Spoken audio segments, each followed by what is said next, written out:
Hello everyone, and peace of Christ to all of you. I hope my voice is coming good and clear. Please invite your friends, and please invite Muslims. So if there is any would like to call us and give us some answers, that will be nice and beautiful. Today our topic is Quran versus the Bible. You see, if you go in YouTube, you will find thousands and thousands of videos made by Muslims speaking about the preserved Quran. And for me, I don't really care for the Quran preservation or not, because I mean, what they call preserved today is enough for me to prove that Quran is false and Islam is false. So you say it's preserved, you say it doesn't preserve, doesn't make any difference anyway. However, we are going to speak today about the preservation of the Quran, and in the same time, which book is the true book? I mean, the Bible or the Quran? You see, there is something everybody forget, and this is what usually the Christians do. Christians, when they debate Muslims, they debate them as they are debating an atheist. As simple as that. So let us say that the purpose of the debate is missing. A Christian, generally speaking, he is unaware he is debating who. So he think if he debate a Muslim is the same as debating an atheist, is the same as debating a Hindu debate. I mean, they have their own logic, those who call themselves debaters from the Christians side, and I'm a Christian, as you know. But the fact that debate between us and Muslims is destroyed. I mean, the Muslim, they lose the argument since they made the argument. What is the argument? The argument is that the Bible is corrupted.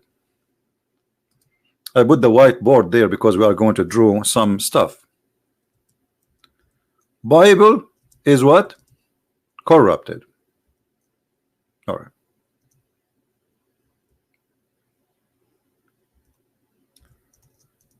Who is the one who say that? The Muslim. So this is the first claim a Muslims will come to you, or the Muhammadan they will come with. So let us put the claim in the top in the screen. And I hope the Christians are listening carefully, and not that they are here not for chat and entertainment. Please listen carefully. I'm not here to waste my time. The Bible is corrupted according to Muslims. That's what they say. Okay. Who is a Muslim in the chat would like to say I agree with that? Who is a Muslim listening to us right now, or he would like to call us, and he is willing to say I agree with this claim? Do we have any Muslim?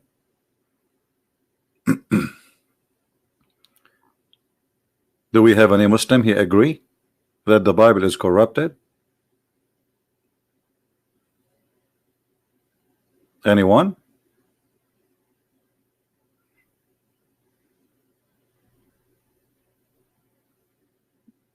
No, this is very good claim actually. I like this claim.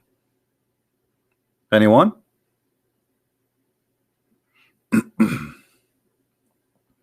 Who is a Muslim agree with this? Okay, we have somebody saying I agree with this claim. You see, anyone who is here to play games and this is not for kids. If you are not a Muslim and I say I agree with this claim, I will ban you. So this is not a place for kids. We want mature people. Who is a Muslim?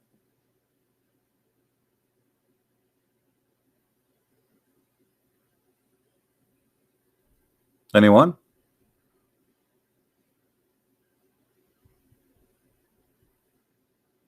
Look like we don't have any serious Muslim here. But look what the Muslim he just did. By saying that the Muslim, or the Muslim by saying that the Bible is corrupt, do you know what he did? He just proved to us that Islam is false. And this is why. If we ask the Muslims where the Bible is coming from, he will say Allah.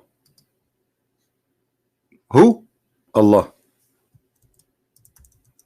And when we mean the Bible, we mean two books, actually more. We mean, according to the Quran mentioned the book of David, and there's Sulaiman, he have a book, David have a book, and even Abraham have a book, and Isa have a book.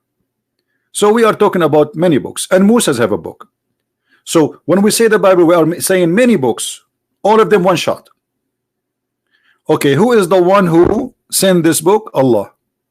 So what the Muslim is saying to you, that Allah is God and he cannot protect his books, not only one book. Are you getting the point? So this is the claim of the Muslim. The Muslim coming to us, he have big missiles saying, hey, I'm strong, I want to show you my God what he can do. What your God can do? Your God, he lost books. Your God cannot protect his books because those are supposedly the books of Allah. Are we taking notes? So when you debate a Muslim about the Bible, don't start quoting for him verses from here and tell him we have many manuscripts and all this. Why you want to do that? This guy, he gave you a hammer, he gave you a big nail, and he is asking you to use it.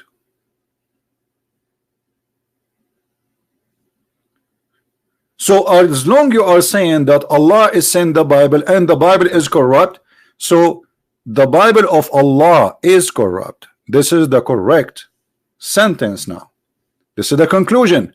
So a Muslim is coming to me, debating me about the Bible to be corrupt. He is saying to me, the Bible of Allah is corrupted. Okay.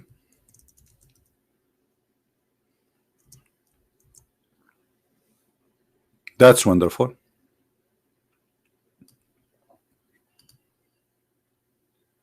As long you are a Muslim and you are saying to me Allah Bible is corrupted, what's my problem?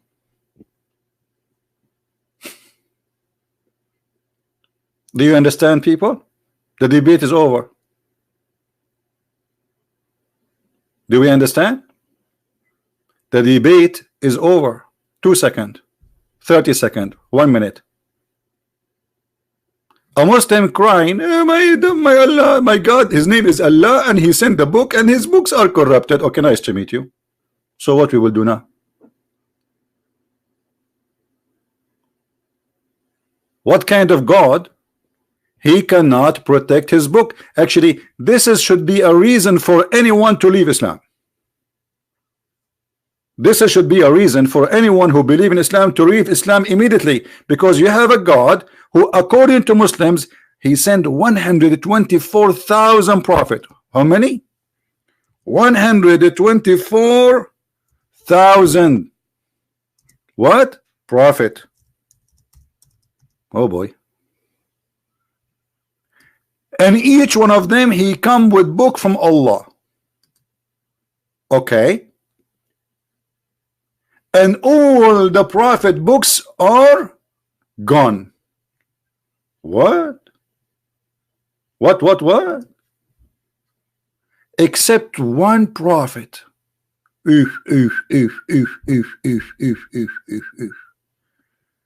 So 124,000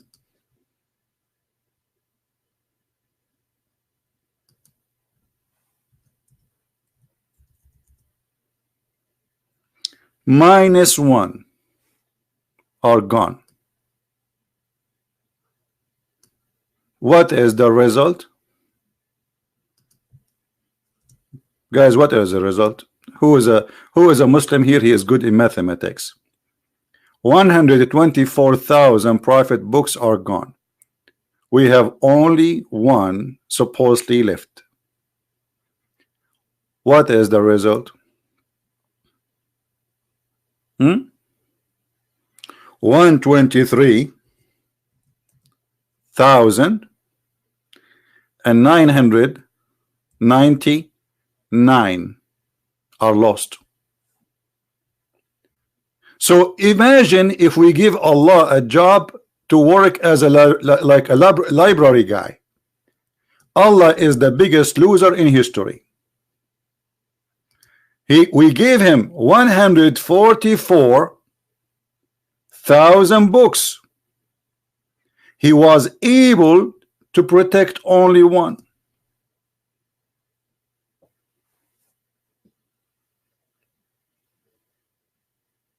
So how we can trust Allah? Any Muslim? Imagine you leave your son at home and you tell him, okay, I will give you $124,000. You come back home and your son, because he's a good boy, he only was able to protect $1. This is Islam. I challenge any Muslim to say you are lying. And then we have another question. Those 124,000 prophets, Allah sent them for what reason? They say to deliver a message. Okay, do Allah knew that their message will not be delivered anyway? Allah is all-knowing. Okay, so why Allah did not preserve the 124,000? Allah knows best. No, Allah do not know best. Because there's no point of sending all those messengers if you cannot preserve the message. Now, the logic of one book only is protected. This is the logic. This is the Muslim logic. All the books of Allah are protected. No, they are not. Only one. So the Injil is corrupted. The Torah is corrupted. The book of David is corrupted. The book of Solomon is corrupted. The book of Abraham is corrupted. You name it. Only one book, brother, Allah preserved. What does that mean? What does that mean?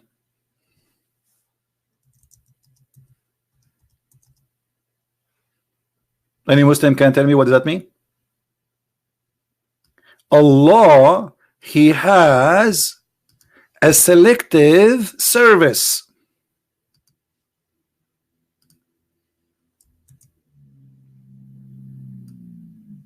Allah is like a security company.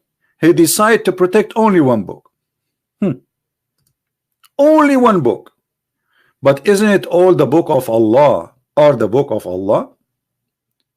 Is the word of Allah is equal to the word of Allah, or it is not?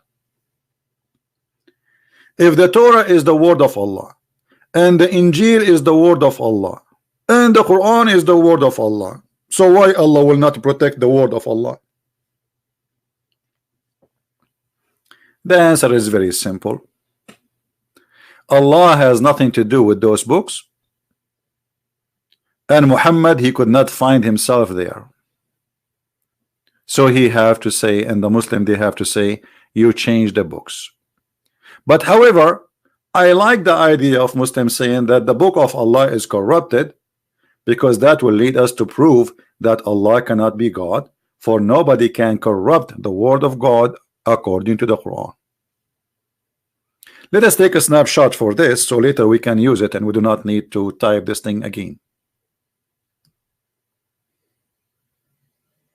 Smile. Bingo. All right. Now,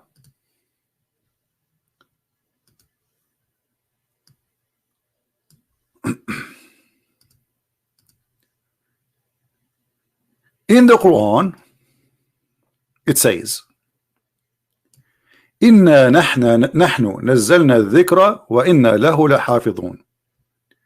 What does this verse mean? It is us who sent down the dhikr, and the Muslim between the two brackets, they said the Quran. But the Quran did not say the word Quran there. Where is the word Quran in the verse? There is no. This is why they put it between two brackets, i.e. the Quran. And look here at the fabrication. You see, Islam is a religion of corruption. If Allah did not say Quran, how you say it's Quran? This guy claiming that Allah saying that he sent the dhikr, and the word dhikr here is the Quran.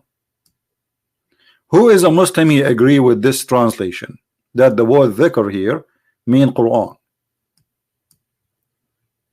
Any Muslim agree with this?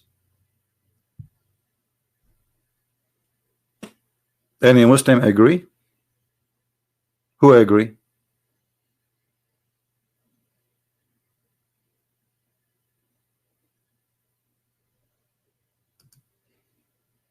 Anyone?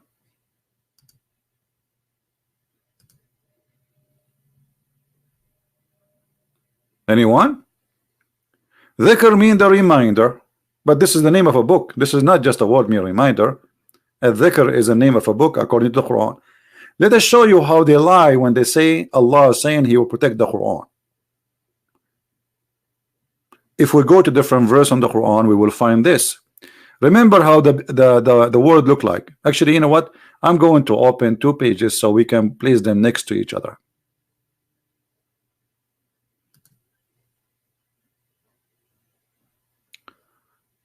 All right.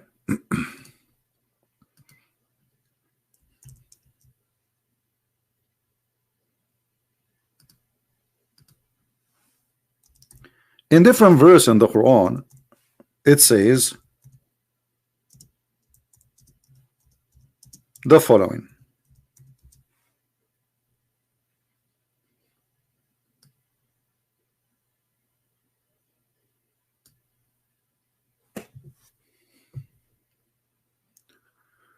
Chapter 16 verse number 44 and chapter 21 verse number 115, both of them they are mentioning the word dhikr.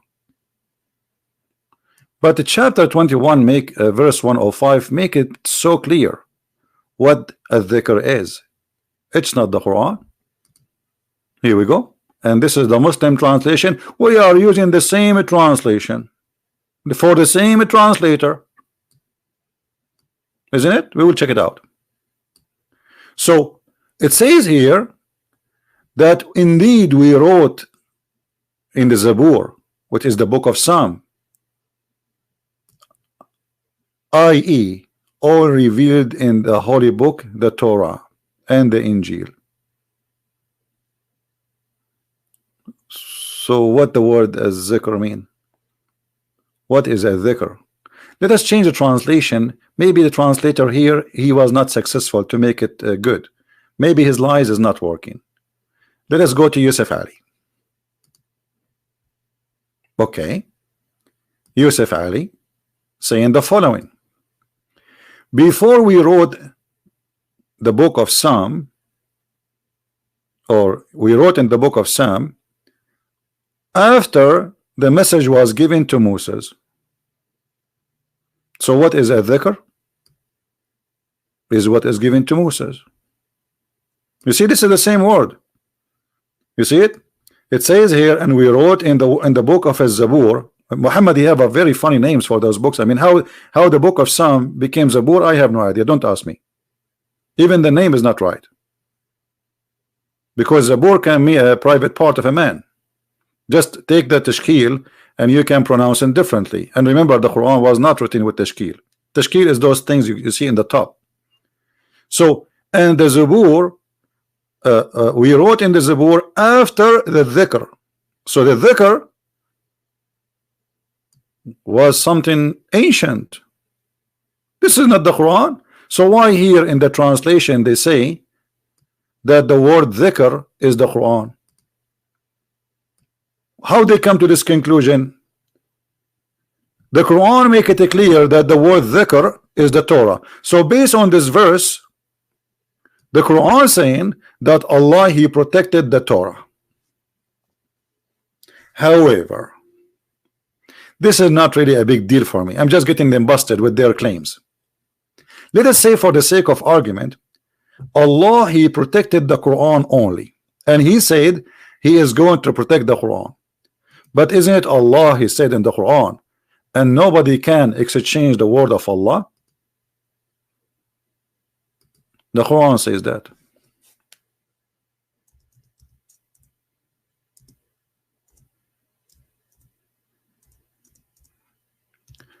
Again, if you ask the Muslims, when Allah he said nobody can change, all those verses saying the same, by the way. Chapter 6 verse number 34, chapter 6 verse 115, chapter 10 verse number 64, chapter 18 verse number 27. What it says? Nobody can change the word of Allah. Do you see it? None can change his words. Okay, is the Injil is the word of Allah? They say yes. Is the Torah the word of Allah? They say yes. Is the book of Psalm the word of Allah? They say yes. Is this verse the word of Allah? They say yes. But Allah says nobody can change the word of Allah. Do you see the stupidity? So what the Muslims they do, they have selective understanding. They don't even respect their book. The word in the Quran is so clear. Nobody can change the words of Allah. He did not say some of the word of Allah. He said nobody can change the words of Allah. So either Allah here is lying, aka Muhammad, or this is true. Then all your statement about the Bible is corrupted is a stupid statement.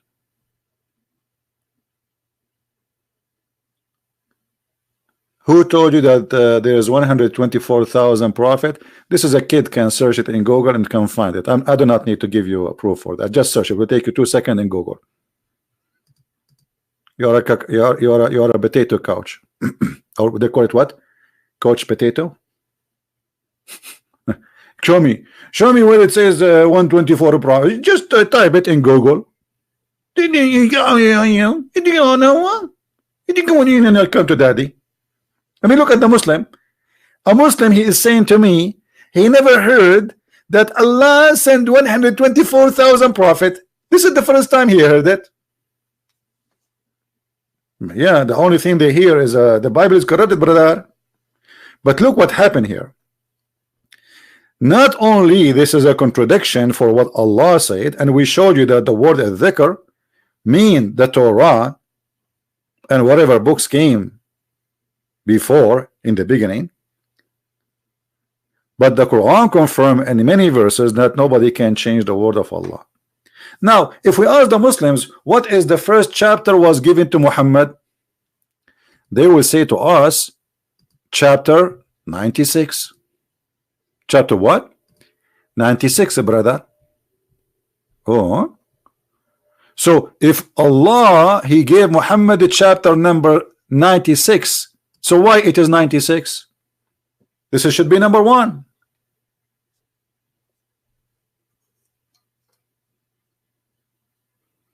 Correct?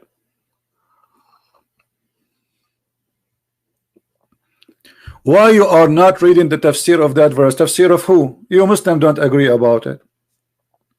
And you know what? Even if tafsir says that this is me in the Quran, that will be stupid. Again will take us to point number 0, that Allah cannot protect his Bible, cannot protect his Torah, and that will make it even more horrible. So read the tafsir, that will help me more. Actually, I insist to agree with the tafsir, and I will show you why. I like it more. When you say that Allah he will protect only the Quran, that's mean obviously Muhammad is a scam. Because why Allah will protect the Quran if the Quran is the same as the Injil, the same as the Torah, the same as all his books? Are you saying to me the Quran is made of gold and the rest of Allah books are made of silver? Are you saying to me that the word of Allah is not equal to the word of Allah? Are you saying to me that the word of Allah is not eternal? So that all will lead us to understand that Islam is a shish kebab hummus. That will be stupid. And look at the corruption in front of our eyes, the proof in front of you. They say we never change anything. Who is the one who put a chapter 96 as 96? Read the tafsir verse 6 115 will make sense to me. Well, my friend, nothing makes sense to me, because it makes sense to you to say that Allah protect the Quran only. Why? You tell me how it makes sense. Allah is the Injil is the book of Allah. The answer, yes, the Quran says so, according to Islam, not according to me. So why Allah will not protect his book? Who is a Muslim wanna give me a call? He is my hero. Why Allah would like to protect the Quran only, not the rest of his books? Who wanna tell us? Who is the hero? Have an answer. They have no answer, because this is a very silly argument. No answer. Any Muslim have an answer? This is your book and this is your Quran, saying that actually not only that, we have tons of contradiction. Look, this is a chapter 3, verse number 3. It says, نزل عليك الكتاب بالحق مصدقا لما بين يديه. He sent to you the book with the truth, confirming what is between his hands. How you are confirming what is between your hands, and yet you claim it's corrupted? Guys, look at the Muslim answer. Hold on, I want to show you the Muslim answer, just to show you the comedy. A Muslim, he said, Allah did not protect the book because it's a test. That's the most silly answer ever. Well, we are tested since the time of Adam. Isn't it enough the sin we have? What test? Test for what?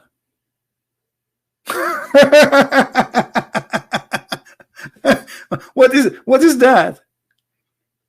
Isn't it the test to believe or not to believe? So look what you are saying. Allah, he sent the book, he gave it to the shaitan so he can play with it, so shaitan can deceive people and use the word of God, making them the poor people believe that they are worshiping God, but the fact shaitan deceived them. That's mean Allah, he himself is a shaitan. Now if we ask this Muslim a very simple question, is the Quran corrupted by the will of Allah or against his will? Who is the Muhammadan will answer me? Let us make this question more clear. Is Allah word corrupted by his will or against his will? Who is the hero? Want to answer?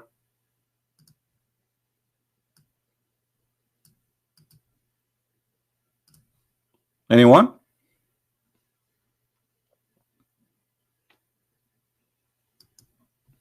Anyone have an idea? I hope the Christians are taking notes, just to show you how embarrassing this cult is.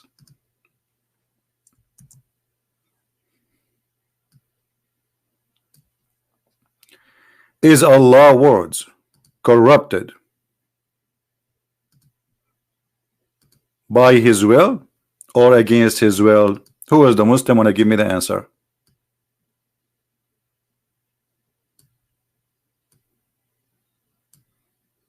Any Muslim? Thank you. A Muslim saying to us, everything happened is by the will of Allah. Guys, did you see it? Everything happened is by the will of Allah. So who is the one who corrupted the book? I mean, the word corrupt there is coming wrong. Very funny. Let me fix it. Hold on.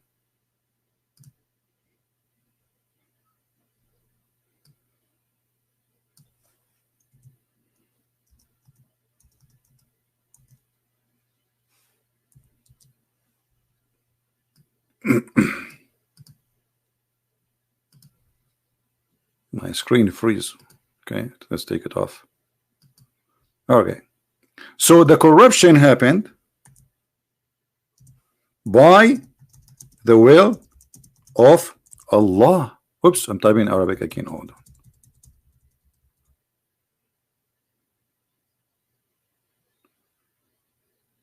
on. Very slow. By the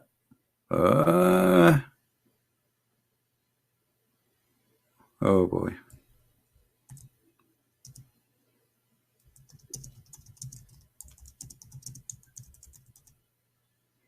All right. Look like there's a delay in typing for some reason in this software. All right. So Allah will is the reason for the Bible to be corrupted. So what's my problem? and who is the shaitan? And who is the evil? If the Bible is corrupted by the will of Allah, that's mean whoever corrupted the Bible was doing the will of Allah. Are we following? Whoever that person who corrupted the Bible, he was doing the will of Allah, so he's a good person. Because this is Allah will. Do you understand?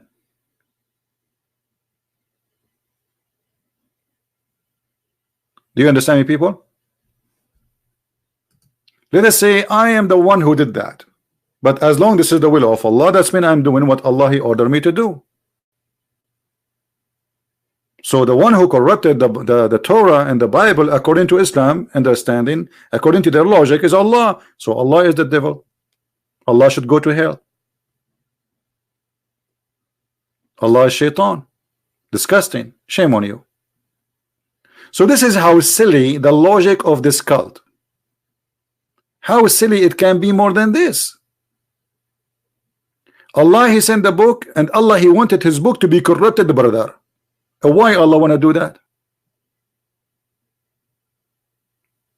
Isn't it enough that He sent shaitan to us?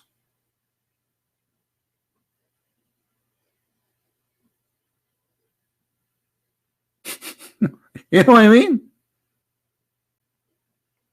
Isn't it Him who sent the shaitan? Isn't it enough He sent shaitan?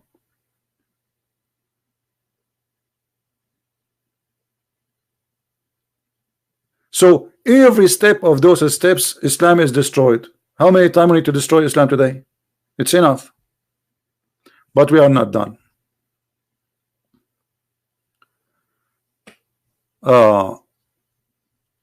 Here we go. Husni is trying to change the topic. You see, when a Muslim get hurt, he right away try to change the topic. Do you see what they do? You don't want to talk about our topic no more. So are you saying that God He sent His son? Look what we are talking about, and look what He's talking about now.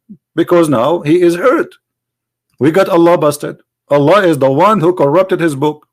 Are you saying that to me that God He sent Himself to save His?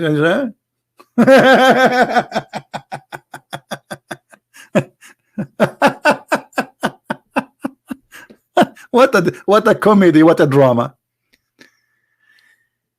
And not only that, if we go in the Quran and even in the Hadith, we find that any sin we do in our life is the will of Allah. Is that right? Read with me carefully. Let us say I'm going to do tomorrow I'm going to commit adultery. All right? Look what Muhammad he said. It's not you who choose to do adultery, it's Allah.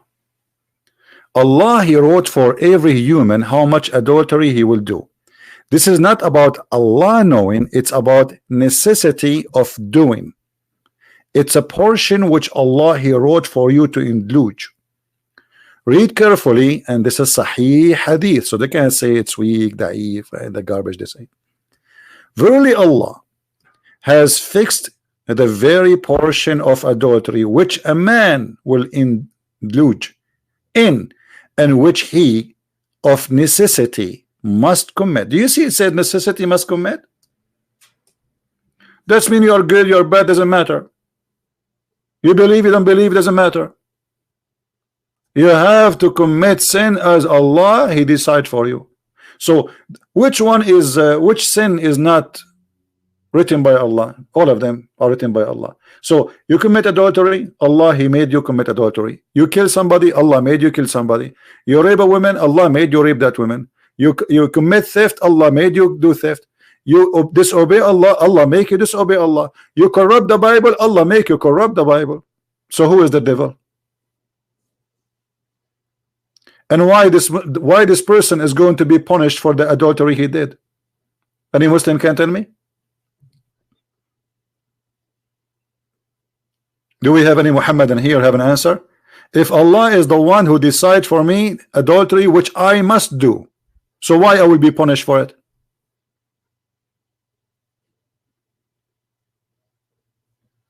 So what we are talking about a collection of illogical logic. Do you see what Islam is? Islam is a collection of illogical logic, stupid logic.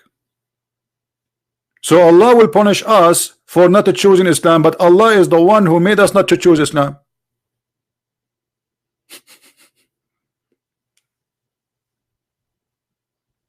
Huh? You won't be punished for it? Isn't it your prophet? He says, and the Quran says, the one who commit adultery whip his back 100 times. What are you talking about? This is in the Quran. And in the hadith, Muhammad, he says, actually, as long as we are talking about the Quran being preserved, my friend, you remind me of a hadith which is very important, because we are talking about adultery, right? If you remember, there was a verse in the Quran about stoning to death, right? Which eaten by the goat. So it says here the hadith, and this is Sahih hadith, the verse of stoning and breastfeeding, which is very sadly is gone. I like breastfeeding, you know. I want to be a baby again. The verse of stoning and breastfeeding for an adult, so not for a baby. Even now I can do it. MashaAllah, MashaAllah. What an open-minded religion. Allah is hippie. Allah is a hippie God. Muhammad teaching people, teaching Muslim women, you can give your boobs to a strange man. You cannot shake hands with Muslim women, but you can suck their nipples. That's so beautiful. So Allah sent verses, and those verses, as Aisha is saying, not me. Don't tell me it's me who said that. The verses of stoning, of what? Stoning. So there was verses of stoning in the Quran. Yes, brother. Where are they? Aren't you Muslim giving us headache about Quran preserved, Quran preserved, Quran preserved? Okay, where it is? They will say to you, it's abrogated by recitation. What do you mean? What is this? Is that a new art?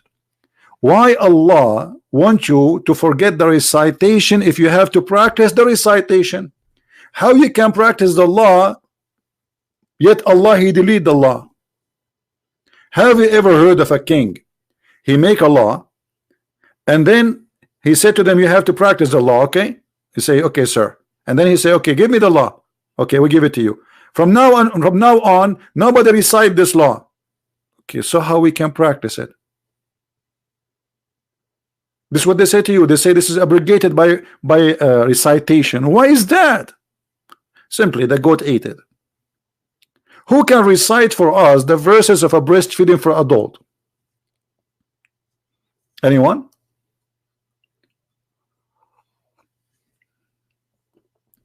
Who can recite for us the verses which is eaten by the goat, which about adultery, breastfeeding for adult? I call it the yummy yummy verse. Anyone? Who knows the verse? And look, not only that, the hadith says that the verses of 10 time adult breastfeeding, it's 10 time, which means the Muslim he have to do breastfeeding, Muslim women, she have to do 10 time breastfeeding for adult, not only once. And that's for what purpose? Just for the purpose so she can sit with a strange man. Imagine if I go in the airport now in Saudi Arabia and there's a woman, she work there in the police, she have to give me her breast, and then I can talk to her. And you have to do it 10 times in 10 different days until you are satisfied. Not only like done. No, you have to suckle until you cannot take it no more. And then you come the second day, and you do the same, and then the third day, and then the fourth day, and then the fifth day, until it is 10 times, and then you can sit with the women and have coffee. Now the hadith here says that the verse of 10 time breastfeeding was abrogated by what? Look. These verses were abrogated in recitation, but not ruling.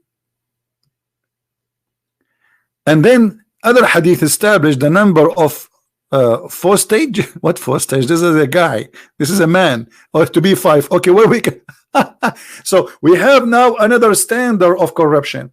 Not only Quran is not the only book which Muslims they have to obey, they have other book, it's called hadith.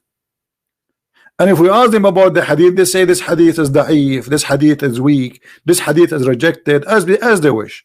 So where is the preservation of Islam? As long as Islam is not based on the Quran. So look what we discover in one story, that the Quran is not preserved. Even a goat, she did eat the Quran, and Allah could not stop the goat.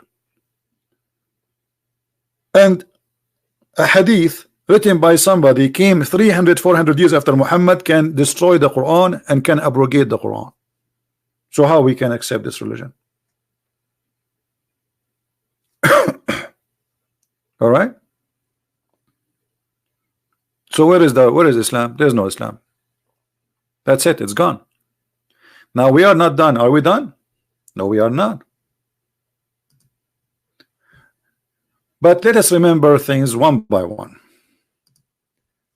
The first thing, when a Muslim he speak to us about the Bible corruption, don't defend the Bible.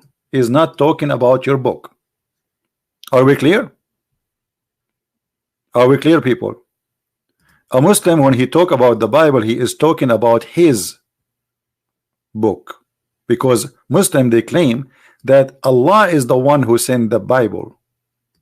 So why you want to defend such a thing? The guy is accusing his God that his book is corrupted. What's your business? Say to him, I agree with you, the book of Allah is corrupted. You will see in a second the Muslim Abdul, his face turned upside down. He will say to you, no, I'm not talking about the book of Allah. No, you are talking about the book of Allah.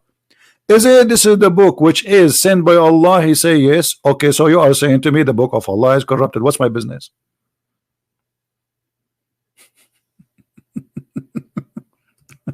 The debate is over. The debate is over.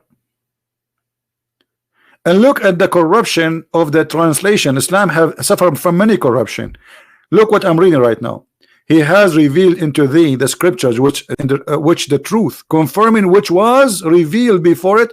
Who is the Muslim who speak Arabic can show me where it says was revealed before it in Arabic? Who want to show me that? You see how they lie to you? It says in Arabic, نزل عليك الكتاب بالحق مصدقا لما بين يديه. What لما بين يديه mean? To what is between his hands. Look how the translation took off. Very important sentence. It says to what is between his hands, and the word hands in the translation is totally disappeared. Anyone see the word hands here? What happened to it? It says between his hands. It doesn't say confirming what was revealed before it. Let us change the translation. This is just to show you another standard of fabrication, which is Islamic translation. Look at this guy. Look at this guy. He has revealed this book to you, sitting for the truth, confirming the earlier books. Okay, hold on. This translator is little bit more honest than the previous translation. But look what happened now. The Quran confirm our Bible. But this is not enough, because the verse doesn't say that. The verse says confirming what is between his hands, which is the Torah and the Gospel, as we see. So why they are insisting to take that sentence off? Let us continue. Change the translator. Different Muslim translator. Confirming what came before it. Like, what happened here? They insist to say what came before it, because we have to take it off. Let us see this guy, the Dudi, Badadadi, confirming that what sent before it. It doesn't say that. Not a single Muslim translation is honest. That is one of the biggest problems of Islam, dishonesty. Revealed to Muhammad the scriptures confirming that which was revealed before. Where is in that? You know what? I will do something. I will do a trick. Can I do a trick? Who like me to do a trick? just to show you how they lie. Let us do this. I am going to ask Mr. Prophet Google, peace upon him, to translate for us the verse automatically. So now we will have two translation, one done by the Muslims, Abdul, and one done by Prophet Google. Let us see which one of them is more honest. What do you think? Here we go. This is the same page, the same translator. Or what I'm going to do, I'm going to say click Google translation. Let us do here in front of you. Let us see if the word between his hands will appear or not. Translate to English. Look at this. Look at this. Look like Google translation is 1 billion times more honest than any Muslim translation. You believe it? Does it say here between his hands? Look, it says what was in his hands. This is Google translation.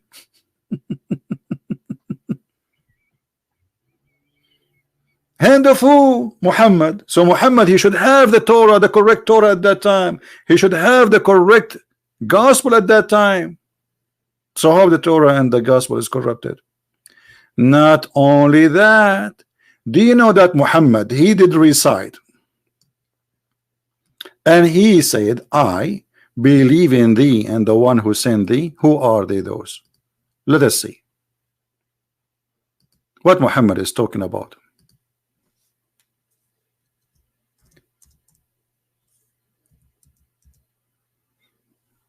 This is Muhammad asking the Jews to bring the Torah. He put his hand on the Torah. Read carefully. He said to them, bring the Torah for me. It was then brought, and he then withdrew the cushion from beneath him. And look how hypocrite he is. He placed the Torah on it, saying, look how much respect he is showing to the Torah. At that moment, Muhammad is still not strong. So he's being hypocrite to the Jews. I believed in thee and in him who revealed thee. Was the Torah corrupt at that time? If the answer yes, then Muhammad is a hypocrite liar. Because anyone who swears by a corrupt book, he must be corrupt. Do we agree, guys?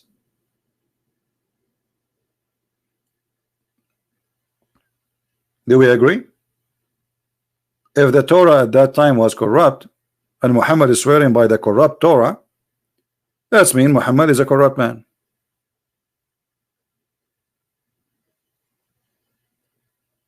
Only false people agree and say, I believe in false thing. If this book is false, how you say I believe in you? How you say that? Unless he is a hypocrite and he's a fraud. If you ask me to take an oath on the Quran, I will never do that unless I'm a liar. I reject the Quran. I don't accept the Quran, so I'm going to say I swear by the Quran. All the evidence saying that Muslims, they have their own agenda. So when they debate us about the Bible, they are not debating us. They are just arguing. They have no logic. Their logic is stupid. And the second they debate us about the Bible, they are debating Allah, for he is the one who corrupted his book supposedly. And not only that, there is tons of verses saying in the Quran, even with all their fabricated translation, that the Bible is preserved. As an example,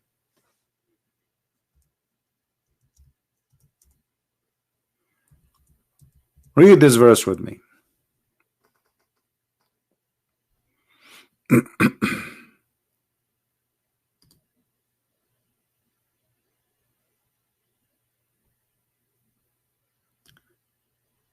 Look at this translation. It says, and when the Quran come to them, to the Jews, from Allah, confirming what is with them.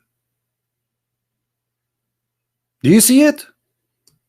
Guys, do you see it? What is, even this is in their false translation, which I don't accept. So even in their false translation, in their false book, it says that their prophet and their book confirming what is, not was.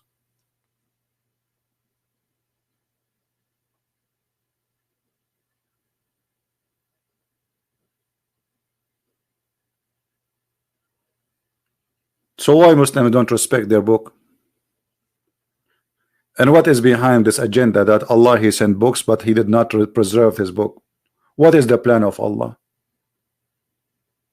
You see, let me tell you the plan of Allah according to the logic of Islam. What the Christians believe today, that Jesus was crucified. What Islam says Jesus was not. But what do you have to do with Jesus anyway? Nothing. What you Muslims have to do with Jesus?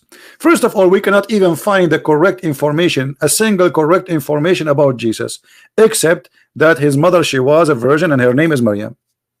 That's it. The rest is false. In the Quran, they have a guy, his name is Isa. Who is Isa? What Isa mean? They do not know. What Al-Masih know mean? They don't know. What Moses mean? They don't know. What Abraham mean? Do not know. What Israel mean? They do not know, because all those names and stories are stolen from others. Muhammad have nothing to do with it. So look what happened. If you go in the Quran, you will find Muhammad the corrupt prophet. You see, when they say the Bible is corrupted, that is the Quran, my friend. The corrupted Bible is the Quran, and we can prove it in 2 seconds. إذ قالت امرأة عمران, when the wife of Imran said, who is Imran? According to Muhammad and the Quran, Imran is the father of Mary.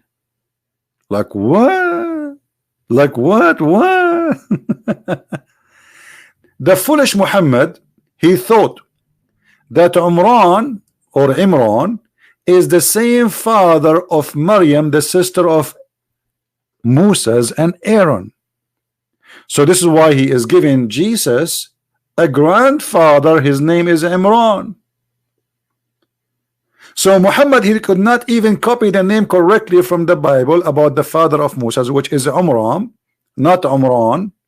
Imram. Wrong pronunciation, wrong name. I mean, have you ever heard of a God? He cannot even pronounce a Hebrew word. Umram. How the word Imran became Umran? This is number one mistake. Number two, what Imran or Imran in the Quran have to do with Jesus?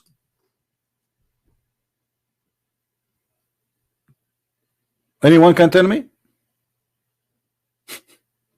How this guy became the father of Mary?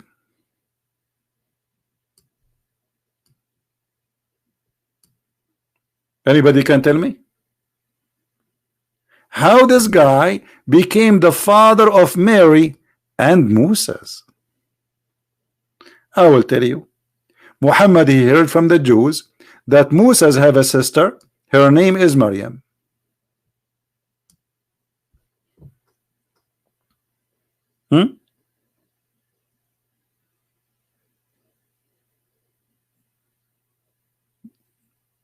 It's a woman of Imran, that wife. That's a comedy. Yeah. So if Imran, if that is the father of Mary, and for sure this is very stupid. You can go to the Bible right now. Just type in Google, Prophet Google, who is the father of Mary, the mother of Jesus. You will find the name is not even close. So what happened here? Muhammad is confused between the father of Moses, Imran, and Mary or Maryam, the sister of Moses.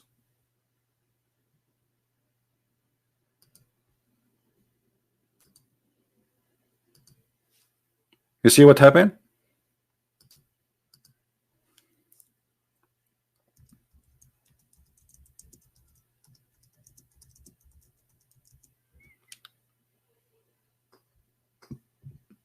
Maryam is the exact name as it is in the Bible for the sister of Moses.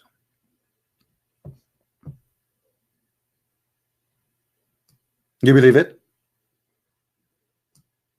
So we have a book, the Muslim, they claim it's preserved, and this preserved book making it clear that Maryam, she is the daughter or the daughter of Imran, and that will make Isa the grandson of Imran, and Imran is the father of Moses. How that can be? And look here at the stupidity. Mary, she is from different tribe, have nothing to do with the tribe of Moses. Moses is from the house of Levi. What does have to do with Mary?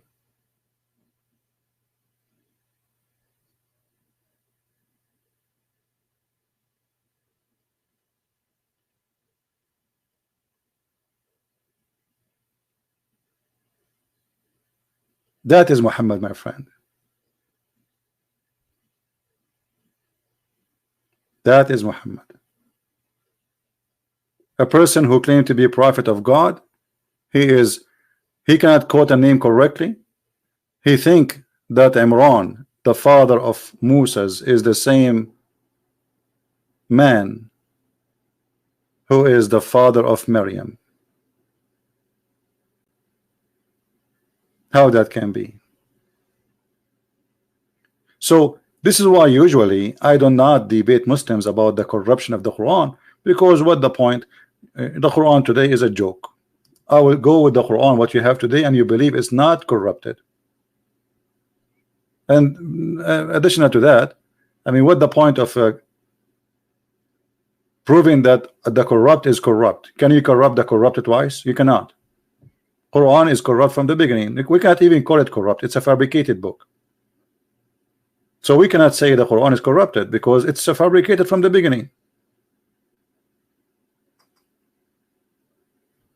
Do we have any Muslim want to say something?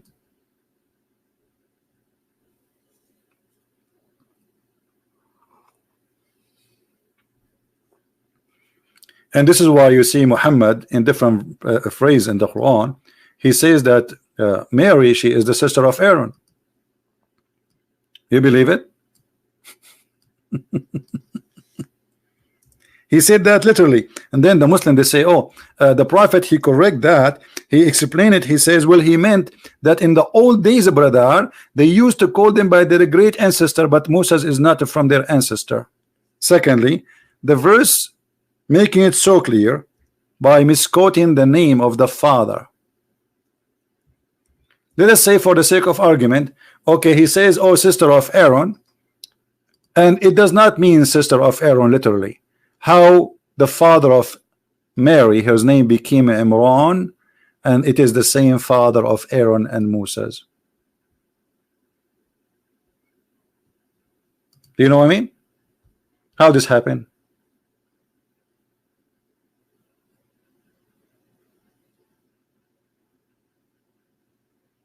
Yes, the word Quran. Yeah, guys, this Muslim, he's saying, are you saying the prophet, he cannot pronounce the word correctly? Yes, he could not. There's tons of them, and the proof in front of you. Who is Imran? Okay, show me. You see why the Jews, they will change the name of the father of Moses from Imran to Imran? Give me, you tell me why. Give me a reason. Do they knew that Muhammad will come after 1,000 of years and he will make the name look funny? Give me a name. Why those people who they are devoted Jews, they will accept to change the name of the father of Moses, and why the Christians will accept to change the name of the father of Mary?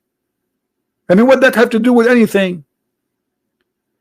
What kind of a prophet, he cannot quote the story of Jesus correctly? How Imran became the father of Mary? Somebody tell me. Let us say you are educated, I am not. I want to learn from you. how the father of Mary in the Bible, his name became Imran in the Quran?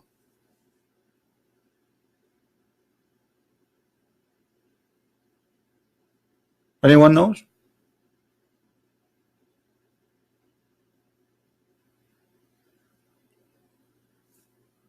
Why does Abraham written as Ibrahim in the Christian Bible?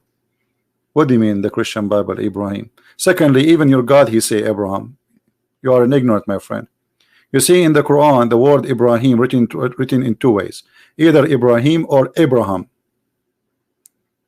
The most published copy is Ibrahim, not Abraham. The Muslim, they change it, but you can go right now and search. You yourself as a Muslim, search, is it true that the Quran mentioned the word Ibrahim and Abraham? So if you are saying why it's Ibrahim, why Abraham, he will go, it's in your Quran. Because Muhammad was not sure from the correct name. So you just shot yourself in the foot. Any Muslim?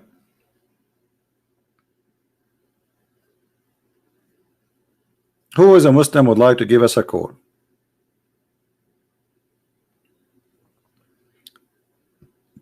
And you know, if I wanna, let's say, I wanna follow a religion, and somebody told me, okay, come and join Islam. Okay, I'm going to join Islam, and look at the logic of this religion. If you bend over 5 times a day, Allah will give you women. Each one of them, her butt is 1 mile.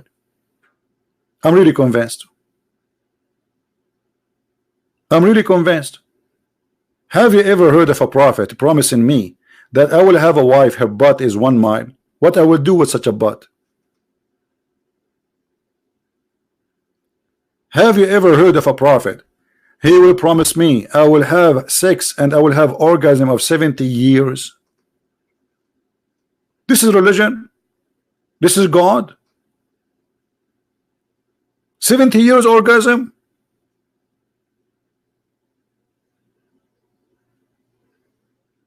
Have you ever heard of a God?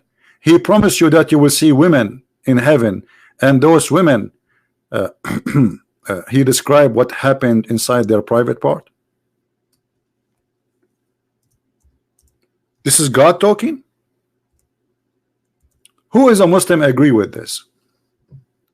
Is that God talking?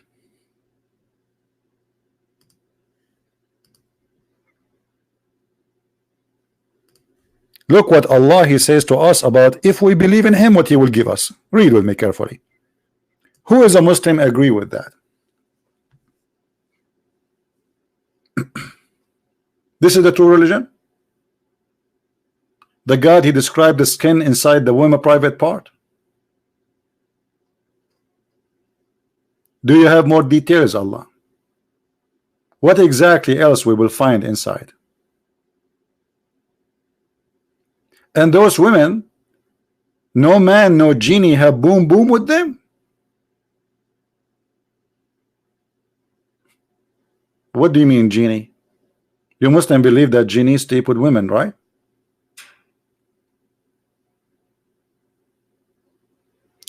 Have you, I want you to believe in this God, brother. Allah is the true God, and the proof is the following. Allah he promised us women with big breast. What? This is God? And then you see the dad saying, do you see the book of the Song of Song? The book of Song, first of all, is not God talking. It's a king making point. Secondly, he was not talking even about women. Here this is God. And since the Muslim, they heard the dad saying that the Song of Songs is about Muhammad, nobody make fun of the Song of Song no more. Suddenly the Song of Song became holy. Muhammadim madammadim. The dad was making fun of the Song of Song for the first 20 years of his life, since he started debating Christians. After somebody told him, do you know that Muhammadim madammadim in the Song of Songs? Suddenly the Song of Song became about the Prophet Muhammad. You see the hypocrisy?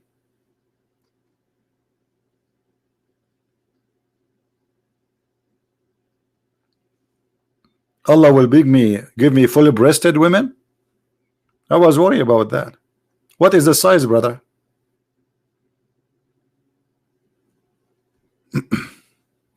Husni is saying, guys, Husni is saying, Imran, the father of Maryam, is not the same person as the father of Musa as a prophet. And okay, hold on. So now you agreed. Look what this Muslim he did by giving us this answer. Read carefully, just to show you how Muslim they help us to expose Islam. Christian Prince, Imran, father of Mary, is not the same person as Imran, the father of Musa. So what he just said, he agreed that the father of Mary and the father of Imran in Islam, of Musa's in Islam, both their name is Imran. Did he agree? Did he agree? Okay. Now look what you did. What is the chapter name? The chapter is Al Imran. This chapter is speaking about me. Who? It's speaking about Musa's and Mary. This is why it's called the chapter of Al Imran. You see, it says the family of Imran, not only about a person, not only about Mary.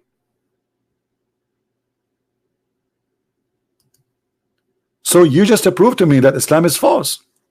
You agreed that according to Islam, Muhammad taught you that Imran is the name of the father of Mary, and Imran is the name of the father of Moses. And now your claim is they are different names, different persons.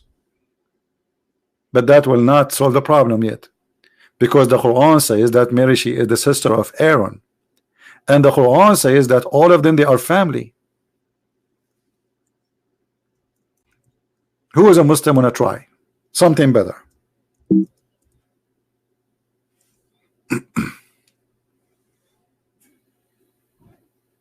Anyone?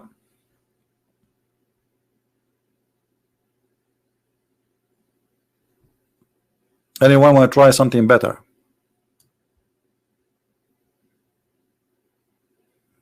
Look at this chapter.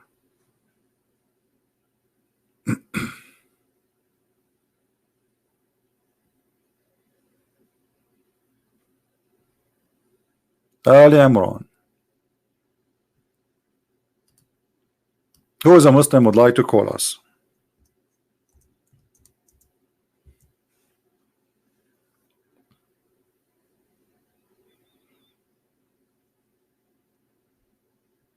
Just to show you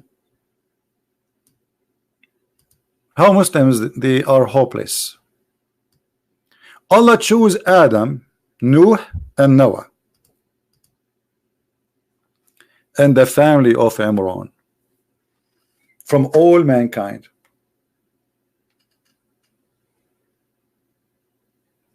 Anyone understand what this verse is saying? Anyone see what the problem? Which family is it chosen to be from all mankind? The rest are names, correct? Individuals. Adam is individual, Noah is individual, and here it says the family of Ibrahim and the family of Imran. Okay, Musa is from which family? The guy who said to me that Imran, the father of Mary, is not the same Imran, the father of Moses. Which Imran we are talking about?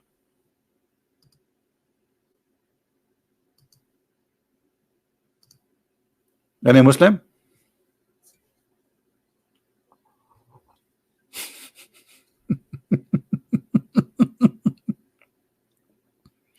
You want to guess?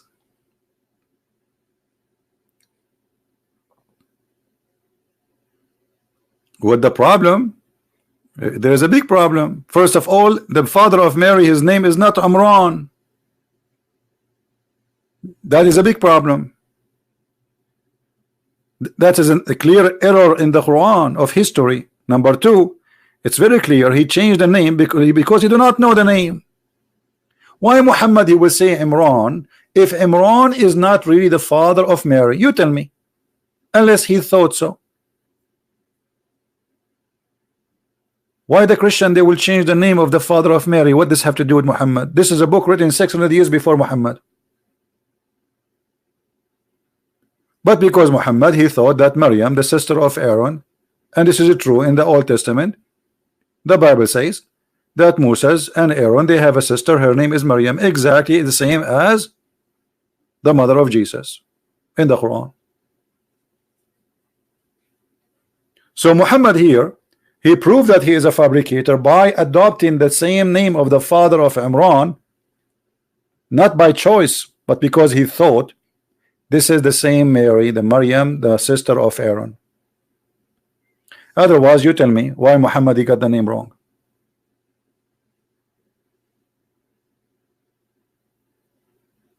Right?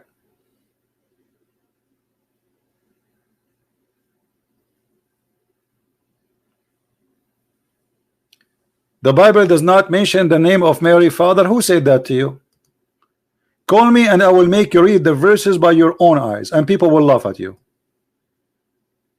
What do you think?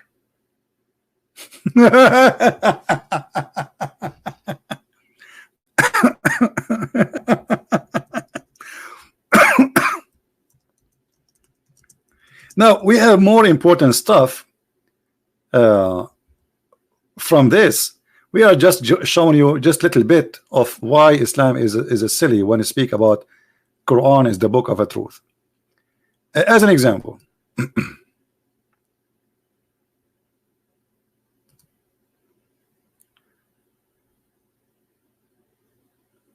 Umar ibn Khattab. Umar ibn Khattab, he said that the Quran is written, or let's say the letters of the Quran is 1,025,000 letters. How many? 1,000. Who is a Muslim listening here? Who is a Muslim is willing to give us a call and explain to us how this has happened? The Quran is more than 1,025,000 letters. What is the number of the letters of the Quran today? Who is a Muslim can give me the answer?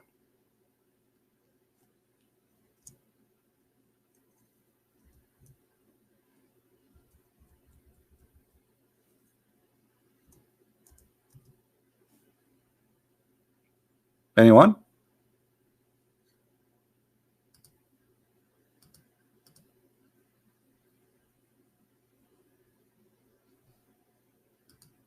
So what is left of the Quran? This is more than 70 to 80% of the Quran is gone. It disappears. Where it goes?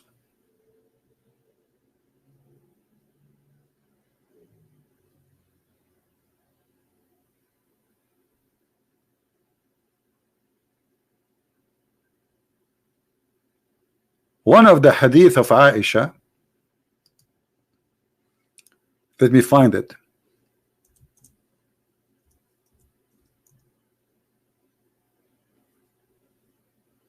She said that the chapter of Al-Ahzab used to be equal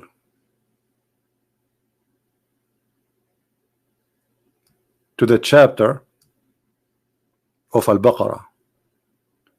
If we go right now and see the chapter of Al-Ahzab,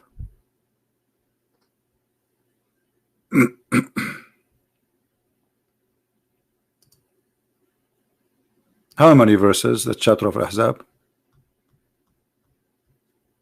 Read carefully. 73. Let us go to Al-Baqarah.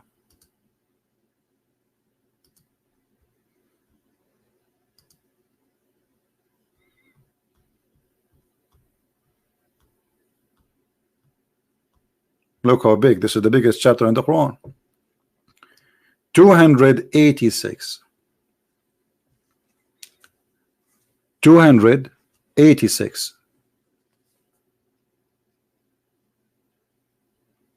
If we calculate 286 minus 73, 213 verses missing only in one chapter of the Quran, according to the wife of the Prophet Aisha.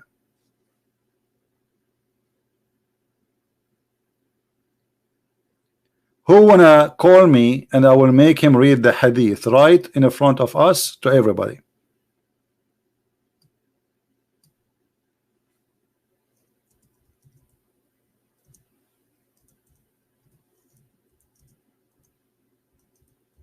Anyone?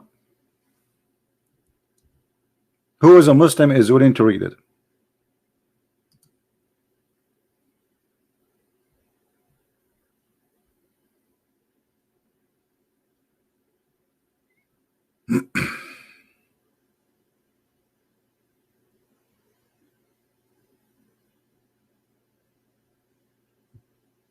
Anyone? Where is the Muslims? My Skype is open.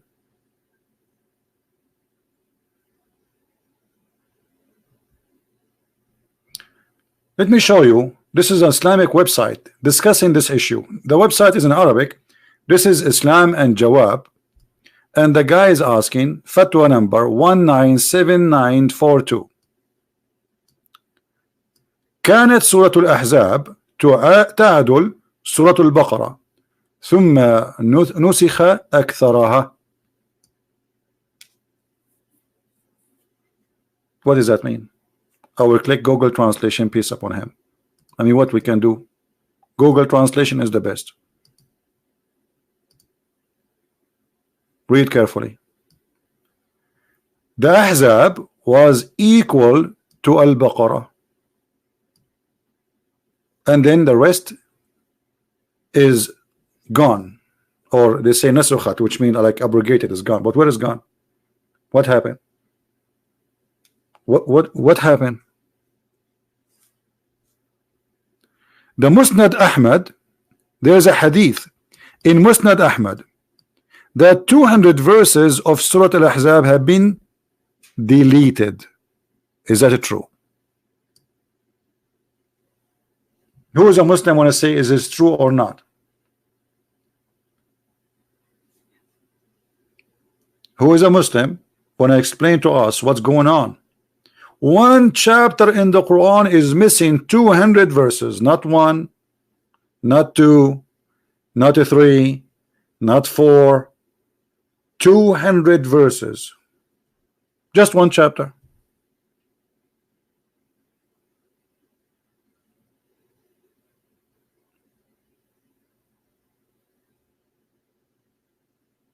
And this is your website. Anyone have something to say?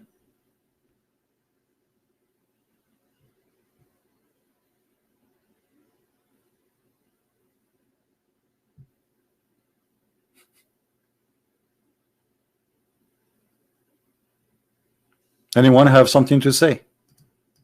Where is the protected Quran? Why Muslims you say something to us in front of us, in front of Christians, but in front of each other you say different story? Why Muslims they don't say, I want to call you and I want to show you that the Quran changed?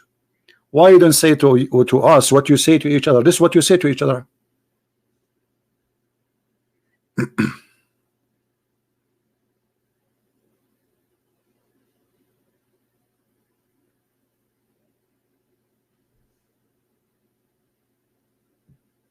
Here it says, how many verses you count the chapter of Al-Ahzab? He said 73. He said, well, as I know, it's equal to the cow. It's equal to the chapter of the cow. And this is the hadith number in front of you, Musnad Ahmad. And this is Google's stupid translation.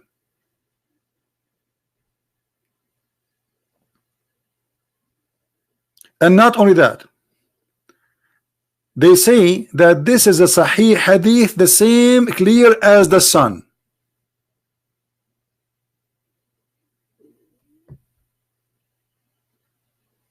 This is Sahih attribution, clear like the sun. Do you see it, guys? Do you see what it says? Because the Muslim, they will say to you, this is weak, this is daif, this is shish kebab, this is hummus.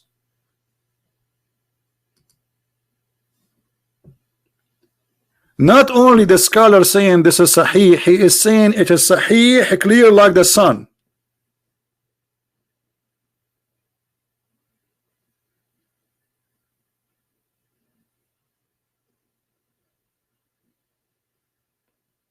So one hadith proved to us Islam, all of it is gone. The other hadith proved to us that God ate the Quran. The other hadith proved to us that Islam, there's nothing left. What is left? Because you know what they will say to you. They will say, oh, this is weak.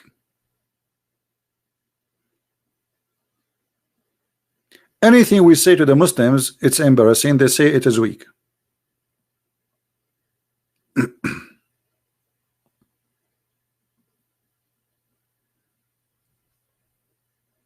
Anyone?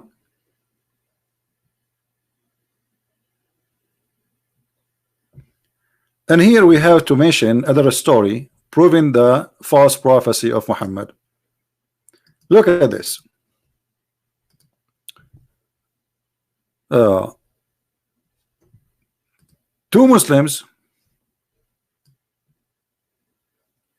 Once I was debating a Muslim, and the Sheikh, he says to me, we memorize the Quran. I said, do you memorize the Quran better than your prophet? He says, no way. I said, why no way? He said, because he's a prophet. I said, no, this is not because the prophet. Because the Quran said, سَنُقْرِئُكَ فَلَا تَنْسَى.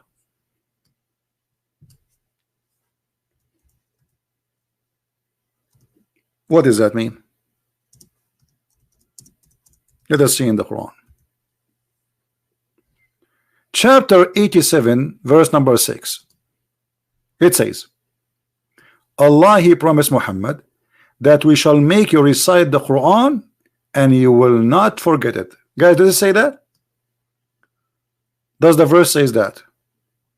Again, chapter 87, verse number 6, and this is the Muslim translation, not my translation. All right. So if we find that Muhammad forgetting Quran, that's mean Muhammad is a liar. Is that correct? Is that you see how easy it is? If we have evidence that Muhammad himself forgetting the Quran, that's mean the promise of Allah is a shish kebab hummus falafel promise. If God, He says to me, I will give you Quran and you will never forget it, that's it. Nobody can make me forget the Quran, correct? That's God. That's God. He said be is going to be. That's what the Muslims they say. Okay. So this is what the Quran is saying. And look what here we see. The hadith saying, and this is Sahih al-Bukhari. Allah apostle heard a man reciting the Quran at night and said, may Allah bestow His mercy on him as he has reminded me of such and such verses and such surahs I was caused to forget.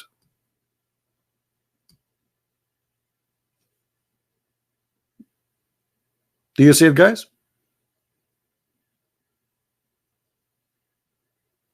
But the Quran says, I will give you Quran and you will never forget it. Muhammad not only he admit he forgot verses, he forgot chapters. Noor Khan, what's wrong with you, Noor? Are you okay, Noor? Okay, why you don't call me? Noor, take it easy. It look like you have a diarrhea, my friend. No problem, we have a solution for it. Why you don't call me? Noor is getting upset. He's flooding the text. Call me. Be the man. Who is the guy who is saying why the Muslim they call me names but nobody wanna? Okay, here we go. Call me and answer me. I have in the front of you, this is your prophet and this is his wife Aisha, the beautiful wife, the child, saying that Muhammad he forgot Quran, and not only he forgot verses, he forgot chapters.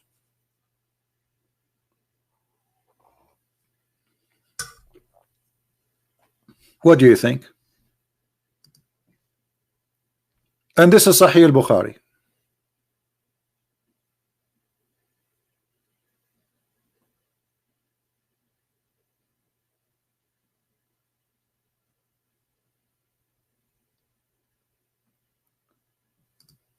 Husni is a Shia. The Shia, he's a Shia. He said the following: we Shia believe the Quran is corrupted, but that will not change anything. And I will tell you why you believe the Quran is corrupted. Because you Muslims, you have agenda.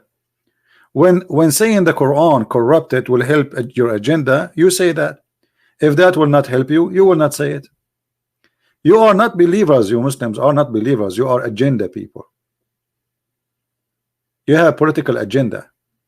When you want, you corrupt the Quran. When you want, you say the Quran is not corrupted. As simple as that. The Shia believe that the correct Quran is taken by Al-Mahdi when he disappeared in the cave. Which cave? Nobody knows. And he took it from Fatima. The only one who have the correct Quran is Fatima. The Muslim Sunni Quran is not correct. This is what the Shia believe. But I don't care what Shia says. I don't care what Sunni says. I care that the Quran is a stupid book. Obviously, Allah says to Muhammad, I will make you read the Quran and you will never forget. And Muhammad forget the Quran, as you see in front of you. The rest is not important for me.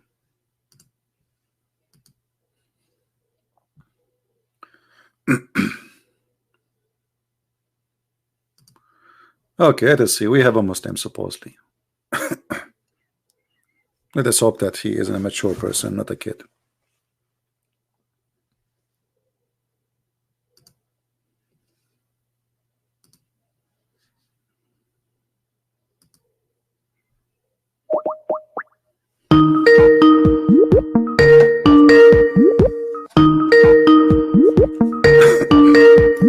Answer, my friend. Hello? Hello? Yes, Mr. Dean, you are live on air. What do you like to say to us, my friend? Assalamu alaikum. Wa alaikum assalam. I was just watching, and you know, it's impressive how much you know about Islam. But I was curious, the title was the Quran or the Bible, where is the truth? The title of the stream, I want to know where, how do you know the Bible is the truth? Well, this is a question maybe you should ask yourself first. I mean, how you know the Quran is the truth? You're a Muslim, right? Questioning Muslim. Not okay. Well, my friend, when I say the truth, first of all, do you believe that God, he is a good God or he's a bad God? He's good. Okay. So the good God, is he going to teach you to do bad? No. Okay. Does the Quran teach you that you can rent a woman? It's called temporary marriage. Muta? Yeah, the muta. It does. Okay. So how God is the good God? When we say the good God, this means he teach me good ethic, correct? Yes. Okay.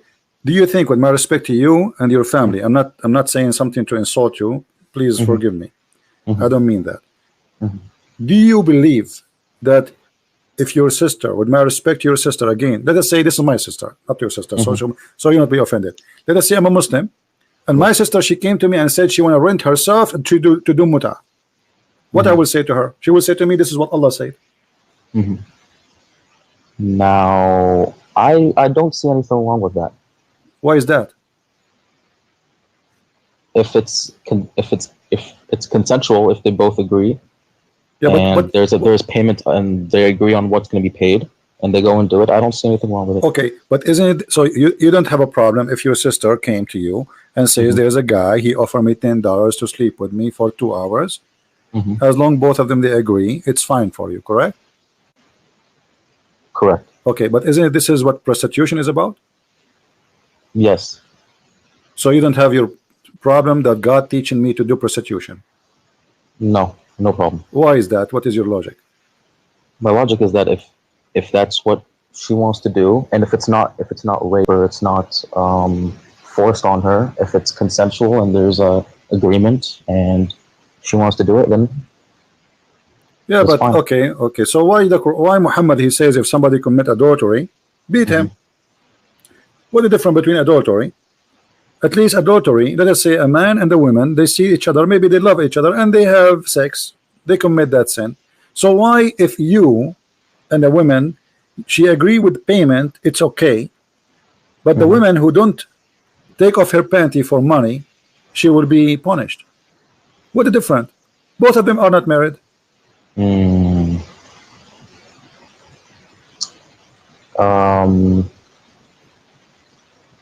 Yeah, that's a good point. Okay. Let me I'm not going to choose for you bad points about Islam, but obviously this is not an ethical, because if we spread prostitution, then even married men, they will practice that. So why we get married? If I'm going to sleep around with women additional to my wife, any woman she offer herself, I go in the elevator, a woman she says take me for $5, I do it. Okay, so what kind of society we will have? Right?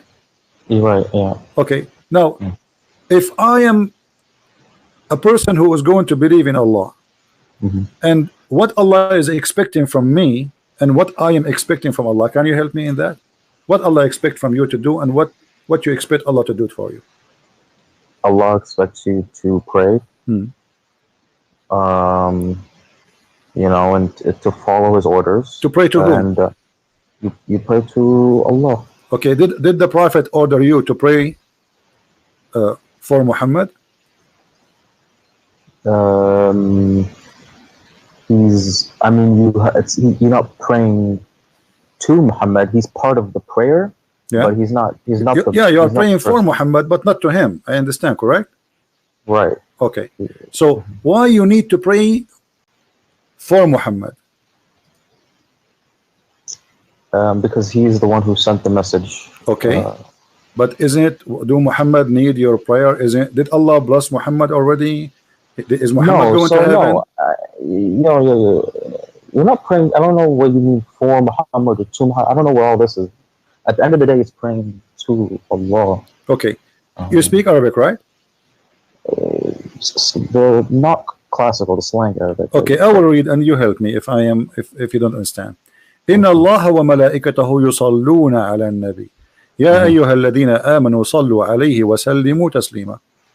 Allah and the angels are praying on Muhammad. Allah, He prayed to Muhammad, but He on Muhammad, actually He prayed on Muhammad. Now, but Allah, He prayed for who or to who? Sallu ala. When you say sallu ala, it's not really. That's not prayer in the sense of, you know. What is this? أن الله وملائكته يصلون على النبي يا أيها الذين آمنوا صلوا عليه وسلموا. Yeah, يصلون على. That's the importance. When you say يصلون على, it's more blessings on. Okay, but hold on. Hold on. If this is a blessing, why we are using the word yusalli? You speak Arabic. The word yusalli is salat. The word the blessing is barakah. I mean, Arabic language is very rich. It's very easy to choose words. So when I say salah is salah. When I say barakah is barakah.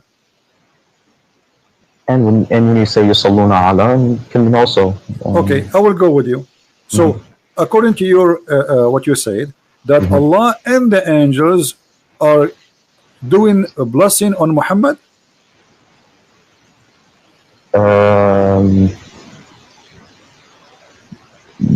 Yeah. Okay, I will go with you.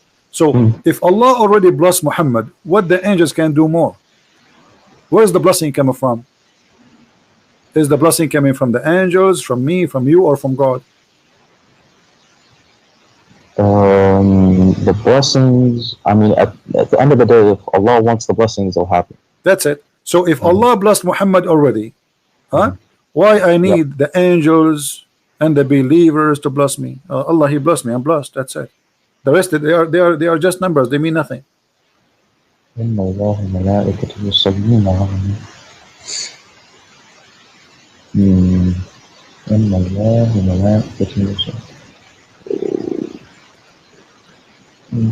Maybe it's a message in that the angels also.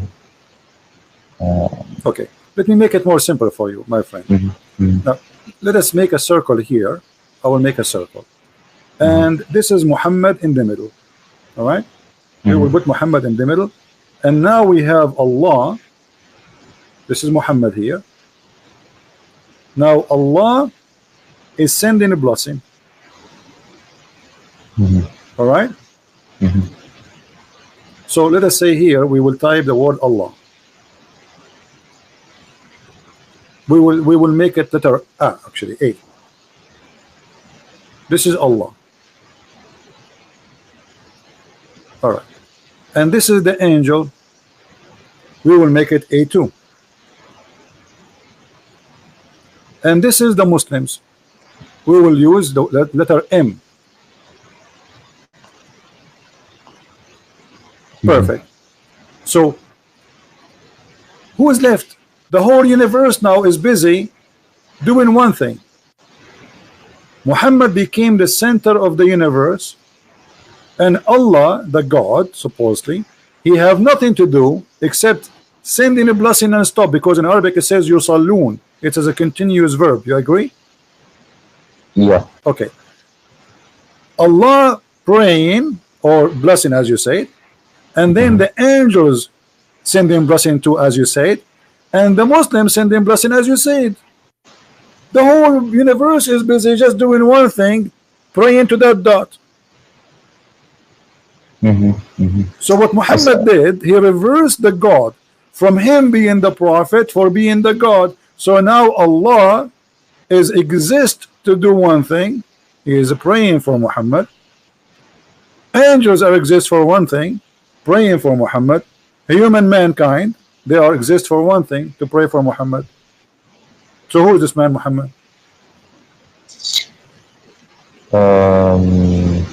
Yeah, I see what you're saying.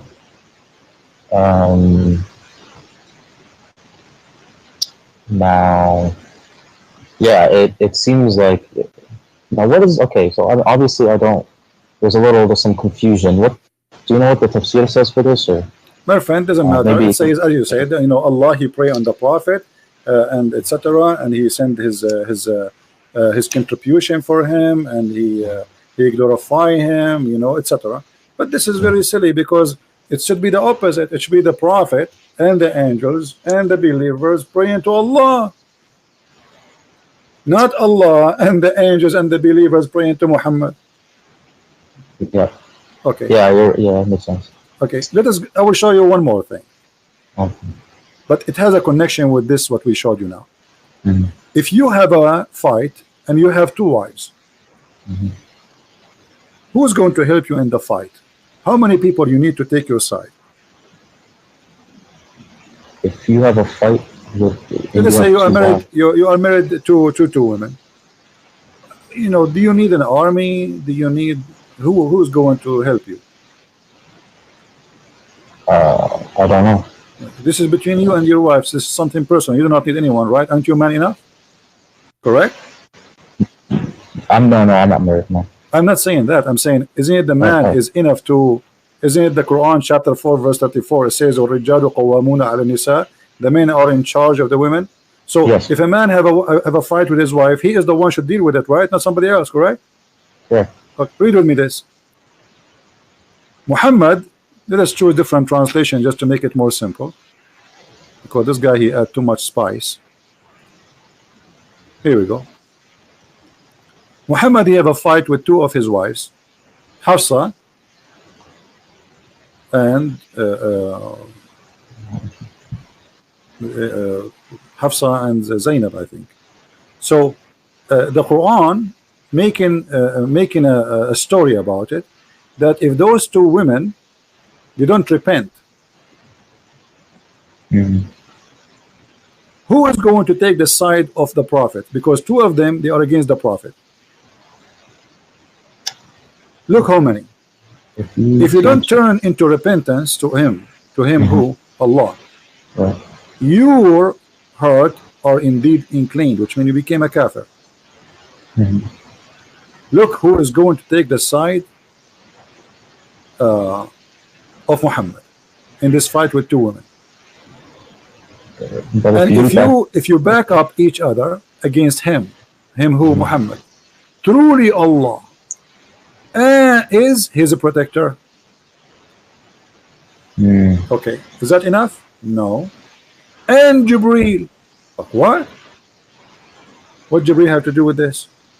What Allah have to do with this? I mean, the guy, he have a fight with his two wives.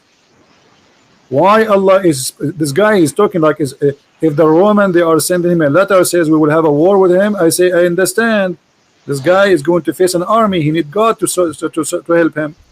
Muhammad is fighting with two women, they are 5 foot tall. Truly Allah is his protector, and Jibreel and every righteous one among the believer. And furthermore, all the angels. Do you see what happened here? Yeah, I see. What's the verse number of this? This is a chapter 66, verse number 4.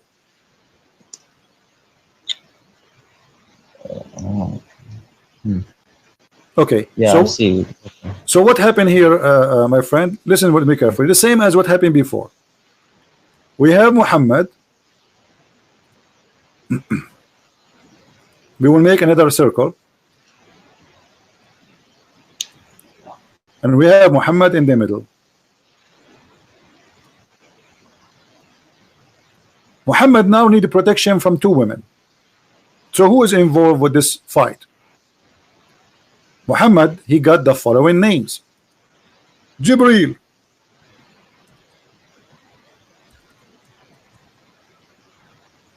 we will call him J.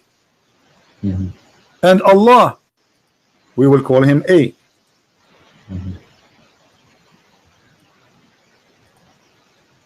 And Muslims, we will call them M.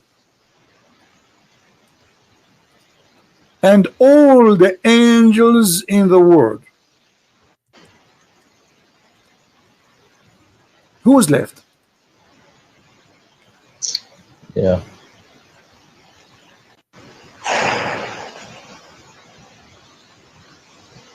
What is this? Yeah, this guy, he became the center of the universe. Look like this universe have nothing to do with except Muhammad and his two wives. God, who created the universe, he have nothing to do except supporting Muhammad in his fight with his two women. Not only that, and Jibreel, he will come in a special mission. He will take side with Jibreel. I'm with you. You know, Jibreel, please protect me from those two women. Jibreel have 600 wings. Extremely huge angel according to Muhammad, to the point he covered the horizon. Is that enough? No. And every single believer, Al-Qaeda, ISIS, Mujahideen from everywhere, Pakistan, Indonesia, you name it. And not enough. And furthermore, all the angels. All of this to support a guy in his fight with two women. Yeah. Maybe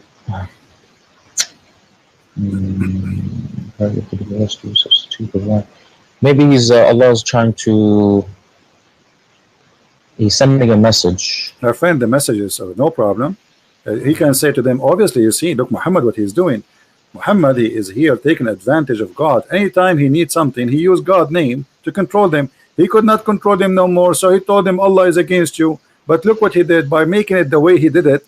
He make it too much exaggeration. It's obvious it is a lie. Because he can say, Allah said you have to repent, and that's it. Right? We do not need the rest. And if you go against him, Allah is his supporter, Jibreel is his supporter, the believer is his supporters, and the angels are going to be in his back. What is this is about? Are we going to, is that the end of the time? Is that a judgment day where two armies are huge, are going to destroy? It's two women. Yeah. So what's your point? I don't. So you're saying my point is that Muhammad, he is the center of Islam, and the rest is just character, like in the stage. You know, you put decoration. Well, he's obviously very important. No, not obviously he's important. He is God. He is the God. Everything serve him. God, he serve him. Allah, he serve him. Jibreel serve him. The believer serve him. Everything exists is for him.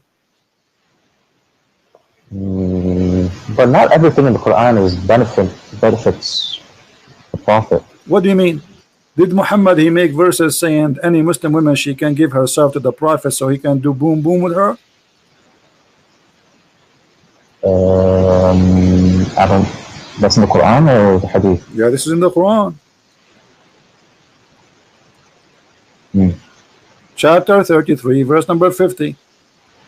Any woman, she offer herself to the Prophet, and this is only a privilege to thee.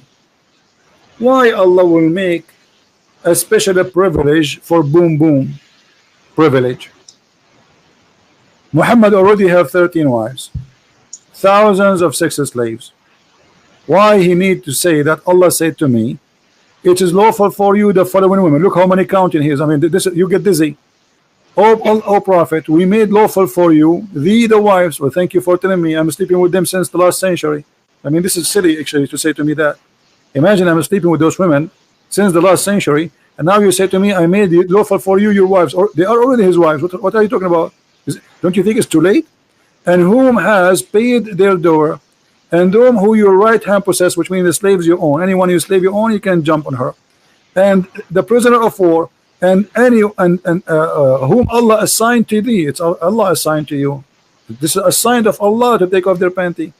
And the daughter of your uncle, and the daughter of the partner uncle, and the daughter of your auntie, and the daughter of and the daughter of the daughter, and any believing women, she offer herself to the Prophet. And look what they say in Arabic, in English here. And any believing women who dictate her soul. Her soul. I thought people dictate their soul to God. Wait, where does it say? Which one for you? Where's the soul? What? It says there in English. Oh, okay, so okay now. Dedicates her soul to the Prophet. The Prophet wishes to God is only for reading, not for the readers. It's a privilege only. This is all is a privilege only to Muhammad. So do you see how he used God so he can make his own privilege, and most of them they are about sex and money?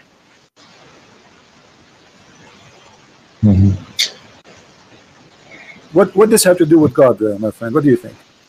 What does have to do with God? Why God is saying any woman she can give herself to the Prophet? I mean, you told me that it's okay for you to do muta. Okay. Now, what this is about?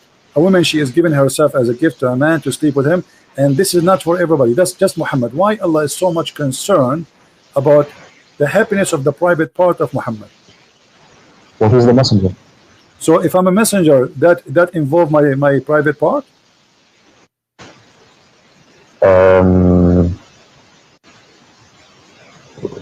So now if I am a messenger, I just say I'm Muhammad now, and there's like 1 million women watching me. I say, hey women, send me a message. Who want to sleep with me? Who want to give herself to me? My name is Muhammad. Is that what you're saying? So because I'm a messenger, I can sleep with all those women? What does that mean? What does that have to do with God? Is Muhammad is a servant of God, or is he a servant? He's a private part. Servant of God. Okay, so what does have to do with him? Why Allah? Do you know what we say when you say Allah is God? What does that mean? Imagine all those galaxies. You know how huge, massive the universe is. So imagine we are not even a dust, and the God who created all of this, he is writing a verse about women taking off her panty to Muhammad. Don't you find that this is something very fishy? I do, yeah, but in the same way, I find it like if you talk about the Bible and you start talking about how God cares that we, mix fabrics, or we care like these little things. It's the same thing with all any of the books you're talking about. The Bible has some stuff like that. No. The Bible does not have a stuff like that. Let me explain to you what you're talking about. Don't eat whatever. Don't eat. This is the law of surviving. This is not the law which is God gave to Moses. God gave Moses the 10 Commandments, and then Moses, he is the leader of his nation.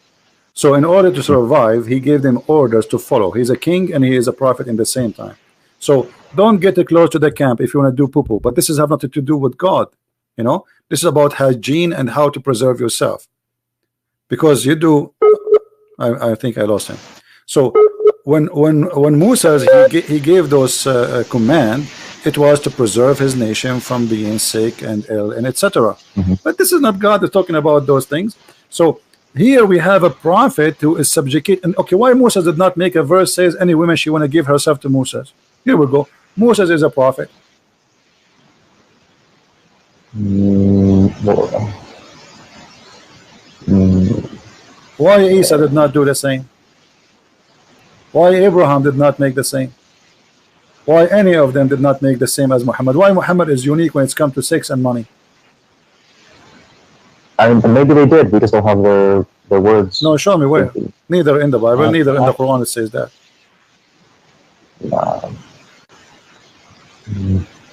The only story in the Quran showing it's about David, and David in the Bible is condemned by God. David in the Bible accused David to be a criminal. His hand is full of blood. While in the Quran, you know, the story is there is amazing. So why this man is subjugating God for his benefit?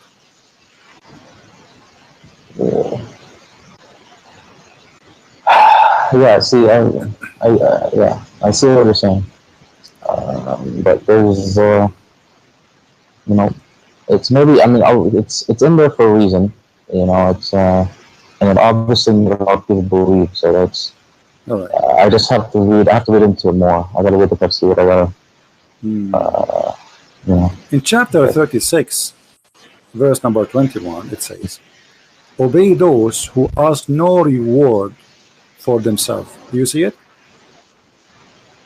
I follow those who do not ask of you payment in real.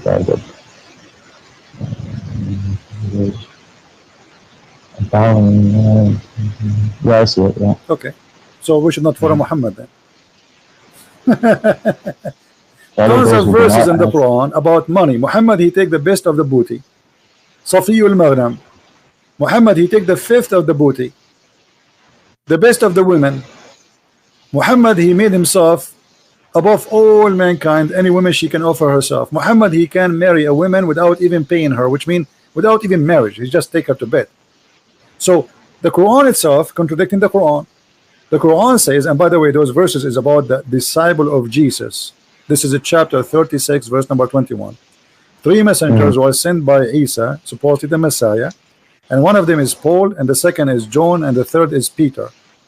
So those three, they said to those who they are speaking to them, obey those who ask no reward of you for themselves. So this is the guideline. If somebody is decent, he will not ask for a reward for his own benefit. Do you agree with this logic? This is a good ethic, right? Yeah. Okay, so why Muhammad is not following this ethic? Word. So what you mean? He never. What would he ask for money? My friend, the Quran says that the fifth of the booty is for Muhammad. Al-khumsu lillahi wa rasulih. You never heard of that before? Oh no, yeah, I have. Okay, you haven't, or you have? I have. Okay, so the fifth of the booty, and the best of the best of the booty, and verses about any woman she want to give herself to the Prophet. So why Muhammad is not following the guideline? Did you hear me? Hello?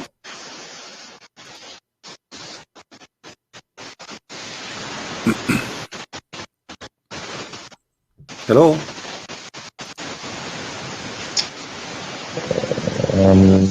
Yeah, you're cutting out a little bit. All right. I hear you. This is chapter 8, verse number 41. It says, that Allah, he says, hello? Allah, he says in chapter 8, verse number 41, and know whatever of your war booty that you may gain, verily 1/5 is assigned to Allah and the Messenger. Right?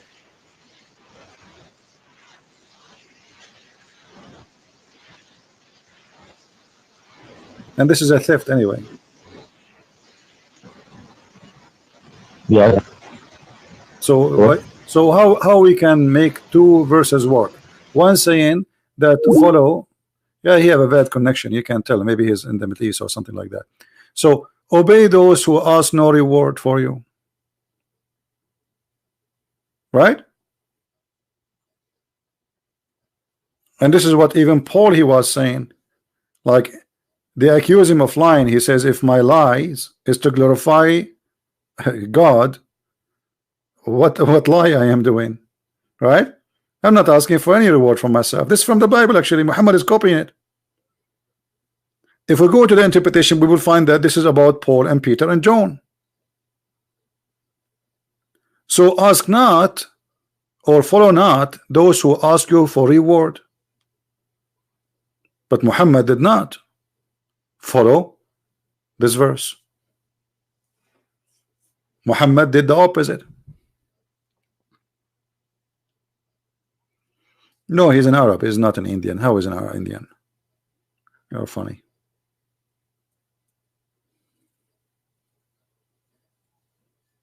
Call me back, my friend. So how this book can be the book of the truth? This is a book of the truth.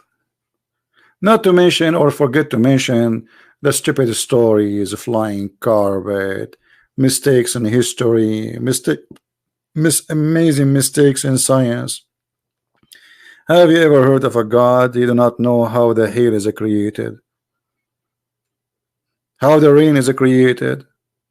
Have you ever heard of a God you don't remember which one he created first? The stars or the trees? One verse says the trees first and the stars next, and the other verse says the stars first and the trees next.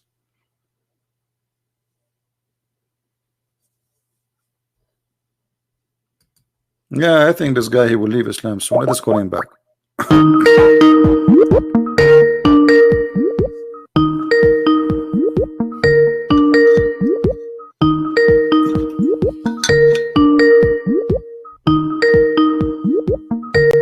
Hello?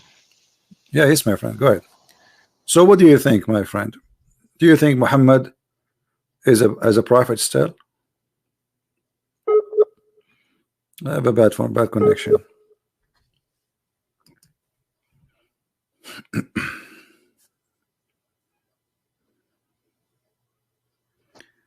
David, one more time you say that, I will go to block you.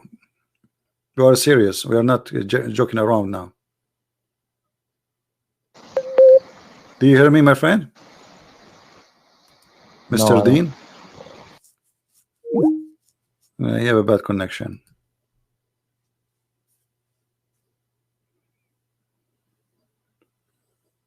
It's okay. Obviously, he is listening and he is learning. They will leave Islam very soon, as the rest of them. So where is Muhammad, and where is the prophecy, and where is the prophet? Okay, and you call him a prophet. Where is the prophecy? Here we go. This is the Quran. Who want to show me a prophecy in the Quran?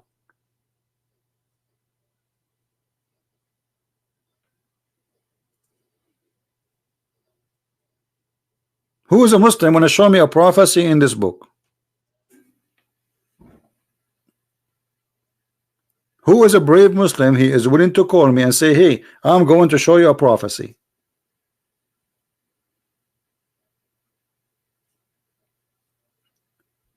Do you remember the chapter? It's called the chapter of the Kafirun, which the Muslims always recite for us. In Arabic, the name of Jesus, there's no Arabic name for Jesus. It is Yeshua, which is the same as Yeshua. This is the Hebrew name. There's no name in Arabic. If you go to a chapter of Al-Kafirun, this chapter alone is enough, and the Muslims always they mention to us this chapter, Al-Kafirun. They are so excited to say it to us. Look what is this. Oh, you kuffar, I worship not that you worship, but those people, they worship Allah already. Those pagans, they worship Allah. So what do you mean you don't worship what I worship? Number one, stupid mistake. Nor I worship, you worship what I worship, but they worship Allah and he worship Allah. And I will not worship that which you worship. And look here what he said, nor you will worship that which I worship. And you know, anyone knows why this is a disaster? This verse alone? Who knows why this is a disaster?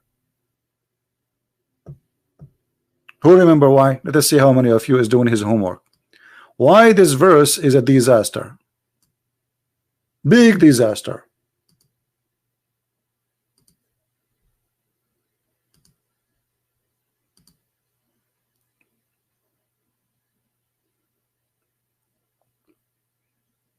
Because he said to the pagans, who he is one of them too, you will never worship his God. But all of them later they became Muslims.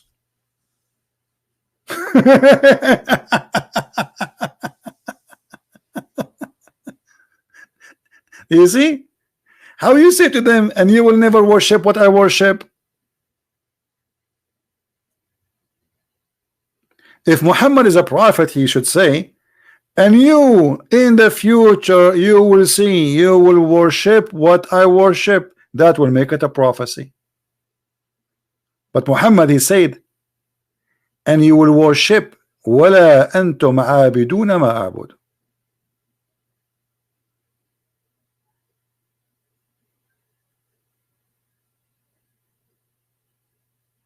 Muhammad, he got himself busted.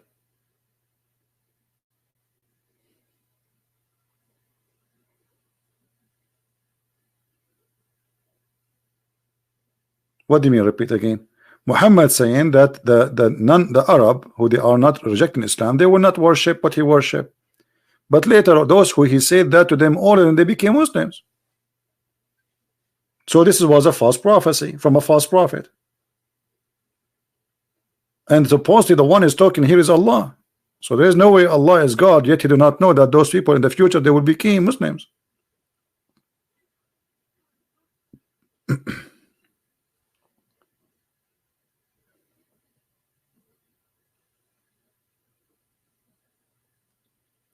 Any Muslim?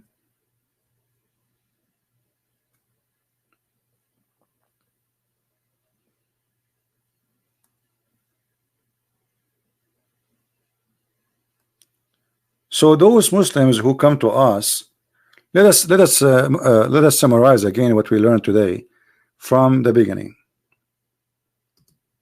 What we learned today? We learned that when a Muslim he come to you, and he come and he say the Bible is corrupted, don't defend.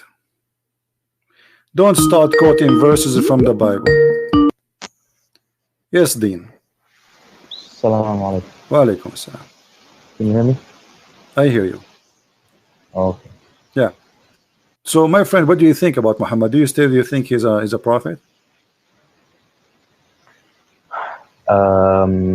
Now he could. I mean, he could still be a prophet. I mean, what you showed me, you know, it's possible that Allah just gave him special rules, which is not. Okay. Okay. What make a prophet a prophet? What makes a prophet a prophet? Prophecies. But like what? Give me a prophecy. Where we have the Quran in front of us. If there's any prophecy in the Quran to make Muhammad a prophet? Do you see the verses we are showing on the screen? The Kafirun? Yeah, I see him. Okay. If you go and read the interpretation, you will see that those people who Muhammad he said that verse to them, all of them they became Muslims later. So this is a false prophecy. How he said to them, nor you will worship that which I worship, and later all of them became Muslims. Nor will you worship, nor will not worship that which you have been wont to worship, nor will you worship that which. So he's saying you won't worship which I worship, and then maybe they come fake Muslims so they don't get killed. If I say to you, you will never become a Christian, and then after 2 months, and I claim to be a prophet, and then after 2 months you became a Christian, that's mean I'm a false prophet.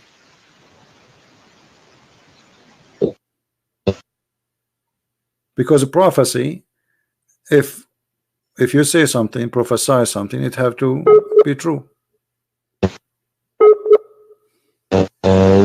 Yeah. Yeah, but this is a false prophecy.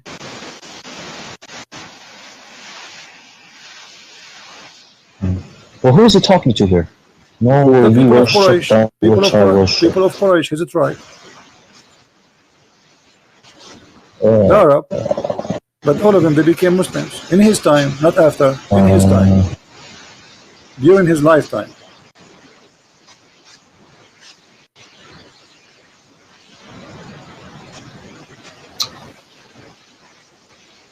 Okay, what the prophecy Muhammad he gave in the Quran? Maybe they become fake.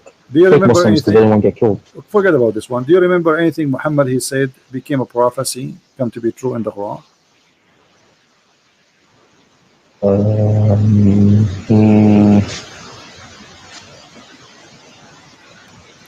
I will give you one. I will help you. Okay. Have you ever heard a Muslim Okay. saying that Muhammad he prophesied that the Roman after they lost they will win? He said, yeah, he said that the Romans were defeated, or the world were defeated. Okay, this is a Or chapter, the chapter 30. The Roman have been defeated in the close by land, and after a few years they will defeat. They will be victorious. In Arabic it says بضع سنين. في بضع سنين. The word bada is between 3 to 10. Based on the history, that will be wrong, because it took many years after that, more than 16 to 17 years for the Roman to accomplish. However, the hadith says, and this is what the Muslim they say to us, remember, it's not me. The hadith says that Muhammad he said that verse after the Roman became victorious.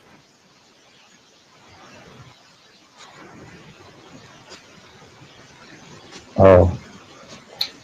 So how this can be a prophecy? No, this is not a prophecy. Okay. The Roman Empire has been defeated in the length of span. Yeah, no, this is. Give me a second, I will show you the hadith. The last thing. Because Muslims they keep talking about this verse, they say, brother, this is amazing how the Prophet he knew that. First, the calculation is wrong. Secondly, even the hadith says that we have a problem here.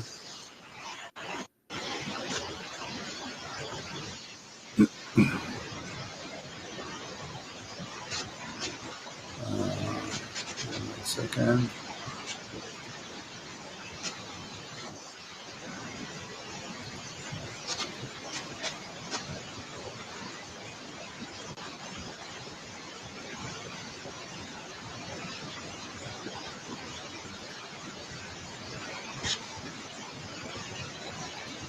Are you talking from the Middle East?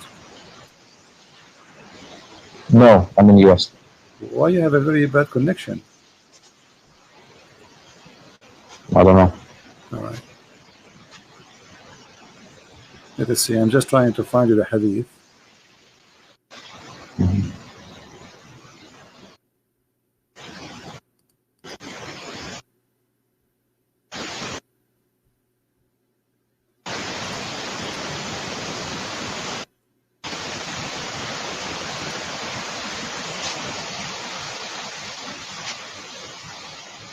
For some reason is not opening with me, but I will get.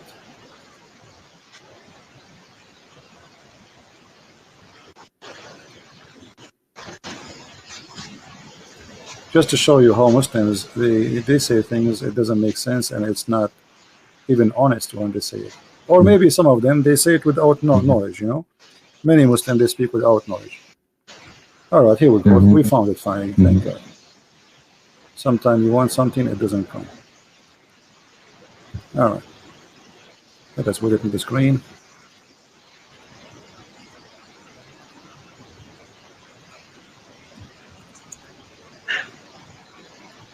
All right. Do you see the screen? I see your books right now. All right. What about now?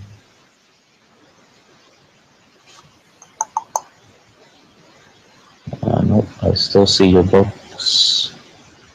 It's okay. We'll take a little bit of time to come to you. It says here that in the day of Badr, the Roman had victory over the Persian. So the believers were pleased with that. Then the following verse was revealed. So the claim that this was a prophecy, Muhammad he said that verse before it was a lie. Yeah. Okay, I still, can you give me which hadith it is? I want to read it. This is Jami' al-Tirmidhi and it is Sahih. It's Sahih? Yeah. Oh, here.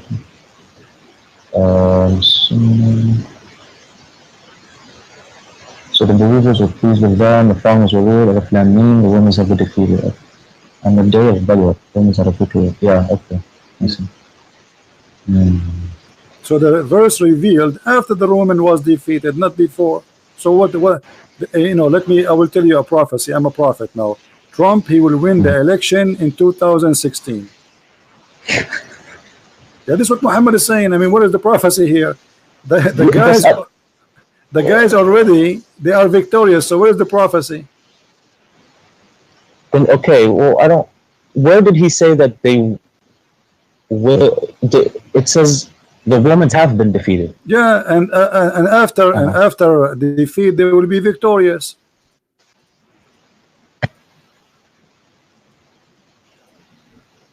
Oh, okay. He said that we were happy with the victory. Okay.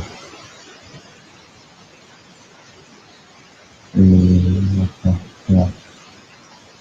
But I don't really. This one I don't hear is like the big. Forget about this. Did you hear about the Muslim? They say that there is science in the Quran.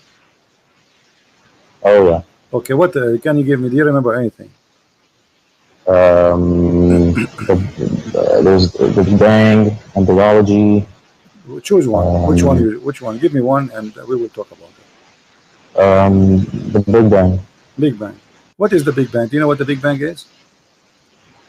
Yeah, all the matter in the world was in one ball, and then 13 billion years ago it expanded. Okay. There's explosion, correct? It was an explosion, yeah. But you see, the Muslims, they quote for us this verse in the Quran saying this is about the Big Bang. Don't the unbelievers see that the heaven and the earth were joined together? Okay, does it say here, don't they see? You have to give me what's the verse? What's the verse number? Chapter 21, verse number 30.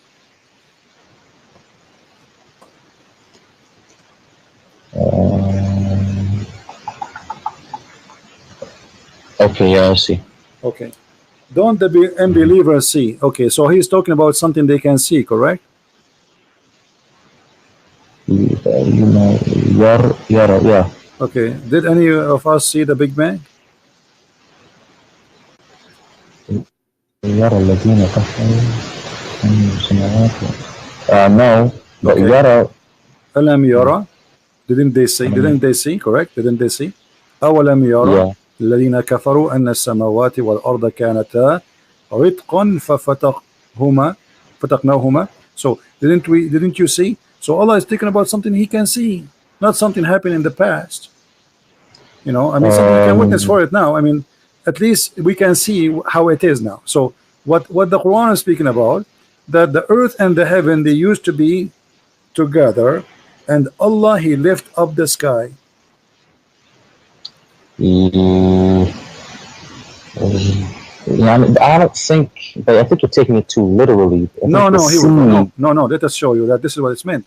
You see, I don't say things, I don't know, by now you should know that I don't say things unless this is how it is according to Islam. Okay? Allah, He lift up the sky. You know that?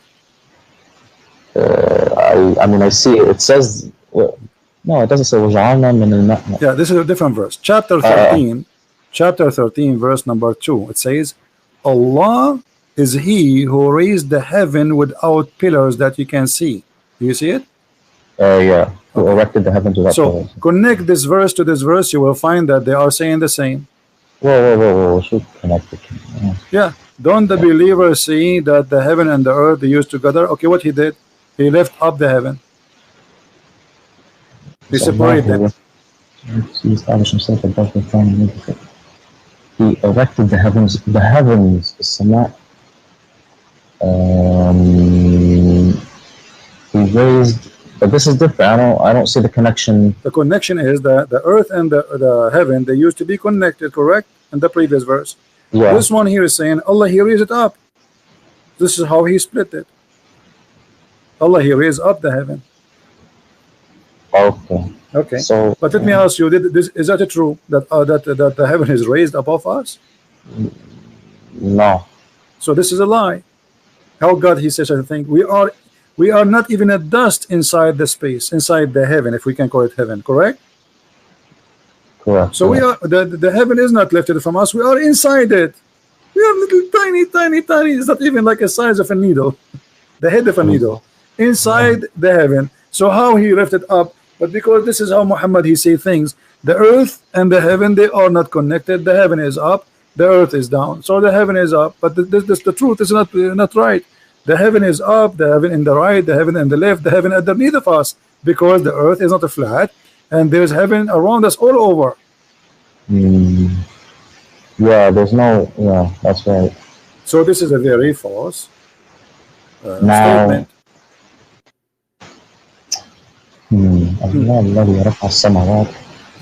Yeah, so that's it's.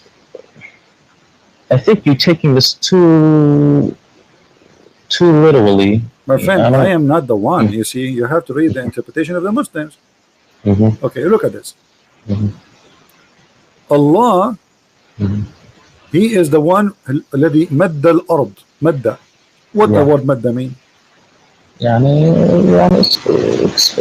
مد, she spread it, she expanded it. But this is mean it's flat, correct? In Arabic, we say the madda is the carpet. Yeah. Okay, so he made the earth a carpet, and then he placed in the top of the earth mountains. Does it say that?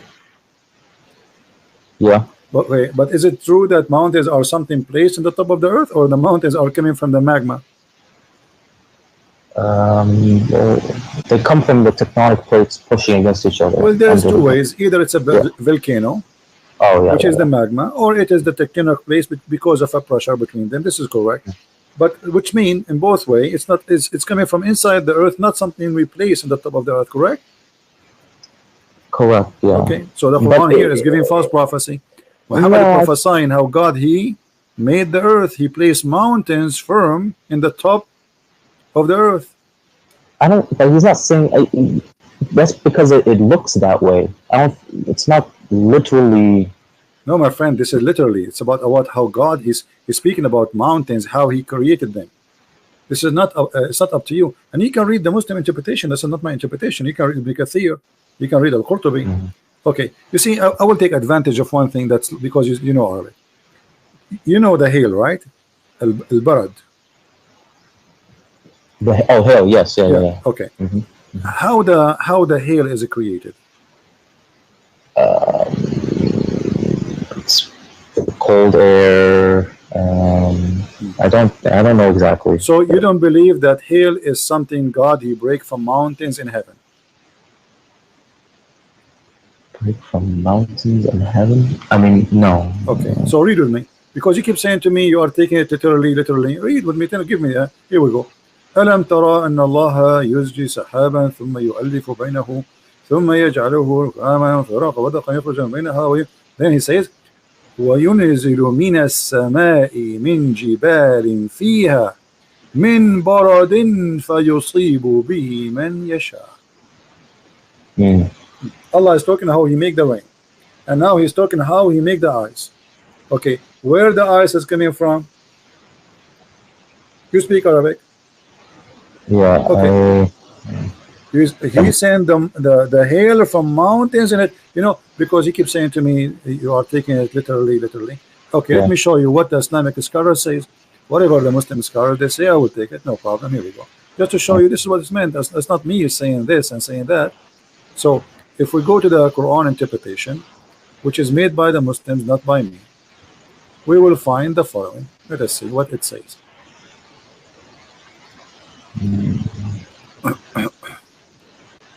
This is a chapter 24, verse number 43.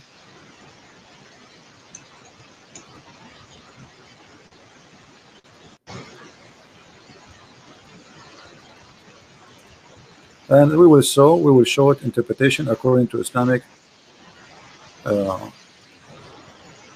understanding, not ours. Not, we don't do what the Muslims do. Muslims, they try to explain the Bible to us the way they like. We don't do that. You know, we show them what they themselves they see about those verses. Yeah. Okay, let us see verse number 43, and here. All right, you heard of Al-Jalalain, correct? Yeah. All right, here we go. This is Al-Jalalain, and this is the official government website of the Kingdom of Jordan. Let us see what it says. And he sent down from the heaven out of the mountains, min jibal, mean extra, that there is in the heaven. Does it say that?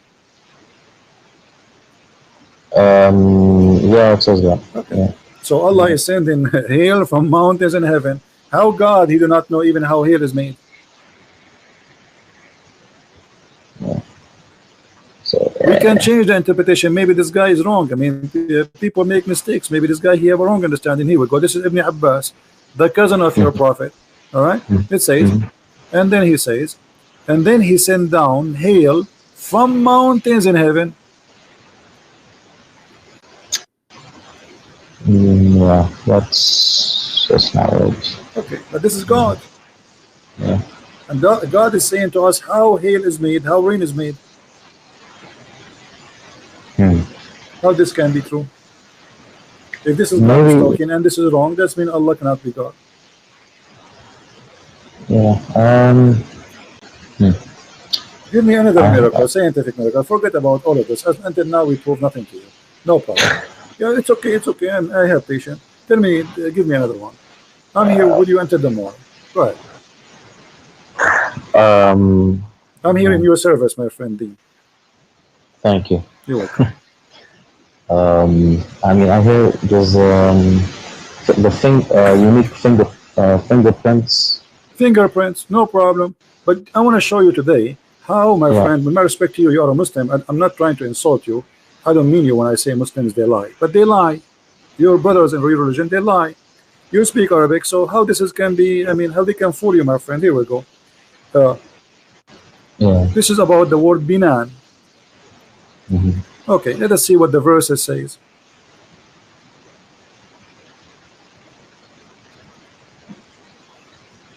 Chapter 75, verse number 4. It says, aren't we able to put together his fingertips?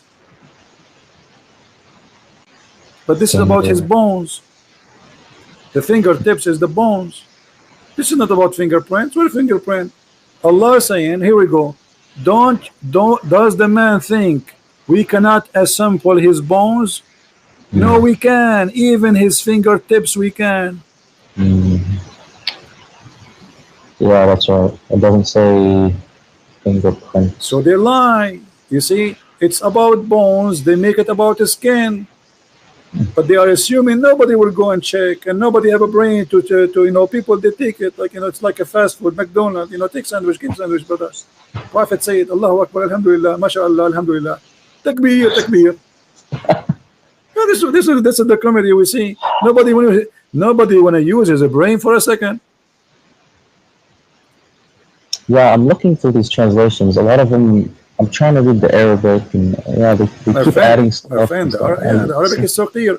أيحسب الإنسان أن لن نجمع عظامه بلى قادرين على أن نسوي بنانه. So he's talking about, do you think the human can, he think we cannot put his bones together? No, we can, even his bones, because the fingers, they are very small. Like, you know, maybe you can put the big bones together, but those are very small, the hands, you know. So this is what it says. And look how they fabricate just to make it look like as a science. So the verse is speaking about, and not only that, we can go to the interpretation. Let us go to the interpretation, because maybe Christian Prince, he get it wrong. Maybe you get it wrong too. You know, let us see if there's a fingerprint here. Chapter 75, verse number 4. I mean, those who make those claims, they are official liars. They are liars with certificate of PhD. They have no shame. Here we go. This is Tafsir Ibn Abbas. Is it about bones? Yeah, it seems like it. So why they lie? I don't know. See, I hear this stuff from just my parents and. Okay, my friend Dean, forget about this one, man. Maybe we can find something else. Give me one other one. Give me, hit me. I will stay with you until the coming year. And I guarantee you, every one you give me is going to be busted, and everybody, and including you will laugh with me at it. I'm laughing at you now, yeah. Yeah. I don't know. There's so much. The embryology. That's the best. That's wonderful. The embryo. What is that? Which verse do you know? There's many verses. Let me help you. Maybe you are talking about this one where it says backbone. alaqa, the one about the alaqa. Is that the one? Yeah, yeah. Okay, but this is a hilarious verse. Thank you for mentioning. Well, now, me and you now we will have heart attack from laughing. Read with me carefully. Yeah, read with me carefully. This is the Quran, and this is what the Muslim translation is, not my translation. It says, then we made the nutfa. What is a nutfa, Dean? The nutfa is the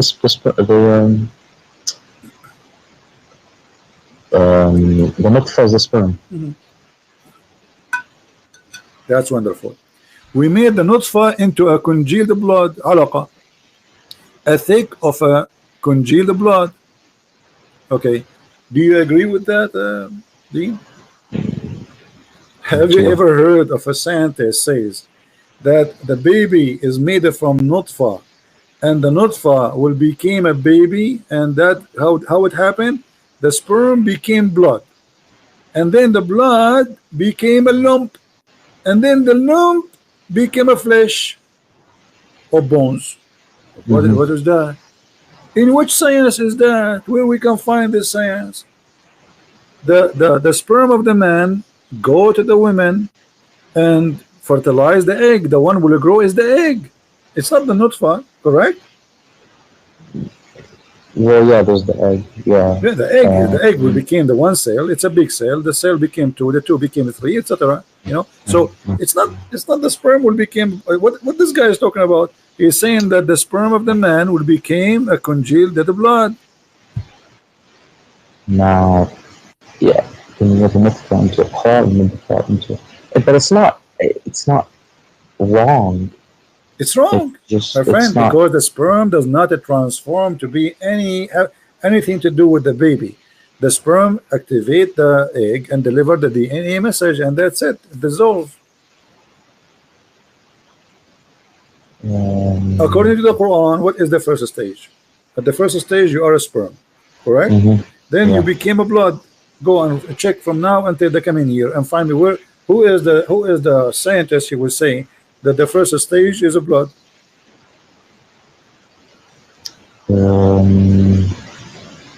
I mean, there is blood. My friend, yeah, for sure we have it, but not the sperm will become a blood. I mean, the blood, you will have a blood after you have a system. You should have nerves first. Oh yeah. You know, so you have to have. I mean, you have to have veins. So like when we have a blood, we have a supply. The blood is a supply, correct?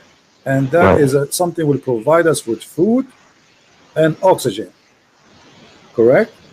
Correct. Yeah. Okay, but here in this stage, there's no need for food. I mean, the food is provided in different way from the womb of the woman. The egg is connected, even after you are born, still you are connected to the mother, right? Right. So here he's saying that the sperm became a congealed blood. Let me show you another verse. Okay. Do women have a sperm? Do women have no? Okay. Chapter 86, verse number 6 and 7 says that there's a gushing fluid, sexual fluid, coming from the backbone of the man and the ribs of the women. Where do you think the sperm of the man is coming from? Sperm from the man. It's coming from the testicles. Well, you are very close, but let us go here. According to the Quran, no. The sperm of the man is coming from the backbone, and women have a sperm, and it's coming from her ribs. Yeah, I mean, no. What? I don't see women here. Where do you see men, women? No, the word taraib in Arabic is the location of the necklace of the women. It is a word that has to do with the ribs of the women, and specifically the location of the women necklace. This is what taraib means. موقع القلادة. ترائب الصدر هي العظام الرقبة التي تقع فيها القلادة. موقع القلادة من الرقبة للمرأة. So it comes from between the backbone of the man and the ribs of the women. How is that? What kind of God do you think that the sperm is coming from a backbone, which is the last bone in your spine, and women have a sperm coming from her ribs? You know, let us go and see the interpretation. Maybe I'm wrong. Yeah, I have to. Yeah. No problem. Here we go. This is a chapter 86, verse number 7. Let us go to Ibn Kathir. You heard about Ibn Kathir, right? Yeah, he's the big one. Yeah, he used to be in my school. Oh. Here we go. This is Ibn Kathir. Let us see what Ibn Kathir he said. Now the Muslim, they will say to me, what the Muslim they will say not now, they will say Ibn Kathir is an idiot. They will say he has no understanding. Yes, they will say that, but just to save Muhammad from being exposed, they will say anything. Look at this. This is Ibn Kathir, and he is explaining the verse. Let us see what it says. He is created from a water gushing forth, meaning sexual fluid that comes out bursting forth from the man and the women. Thus the child produced from both of them. Okay, wonderful. Now he continues saying, proceeding from between the backbone and the ribs, meaning the backbone of the man and the ribs of the women. Referring to hairy chest. And here the translation is not accurate. It's not hairy chest, it is the location of the necklace. What do you think? Do you agree that women, she have a sexual fluid which make the baby, and it's coming from her location of the necklace of the chest? She has, I mean, yeah, she has a part in the, it's not the right location. No, it's not from the necklace. The woman have a sperm, my friend? No, no sperm, no. Yeah, but this is what it says. It says the baby, it says gushing fluid.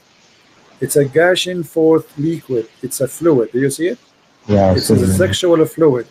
So this cannot be the egg, because the egg is not sexual fluid. It's not even a fluid. All right? Right, yeah. Yeah, and not only that, Muhammad himself, he explained that. That's why Ibn Kathir, he read for us that the Prophet said. Let us see what the Prophet said.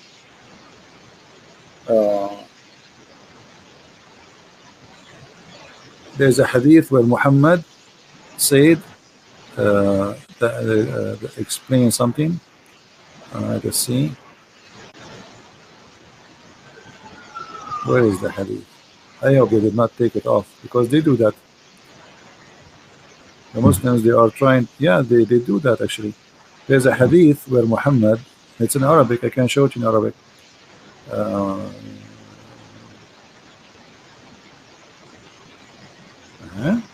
What happened to the hadith? Okay. Here we go. Actually, this is the hadith. This is the hadith from Muhammad. Proceeding from between the backbone and the ribs, the backbone of the man and the ribs of the women, and here he takes the explanation from Muhammad. The fluid is yellow and fine in texture. The child will not be born except from both of them, i.e. their sexual fluid. So what Islam teach, that the woman, she have a sexual fluid in her private part.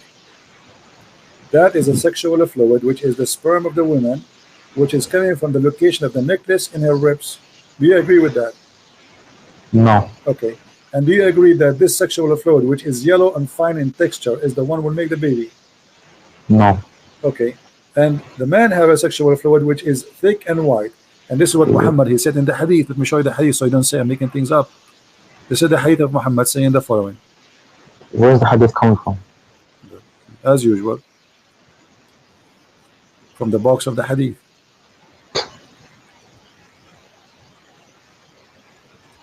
Here we go. This is your prophet explaining the same thing, and this is Sahih. I came to the prophet. Okay, no, this is not the one. Here we go. Let me show you the Sahih.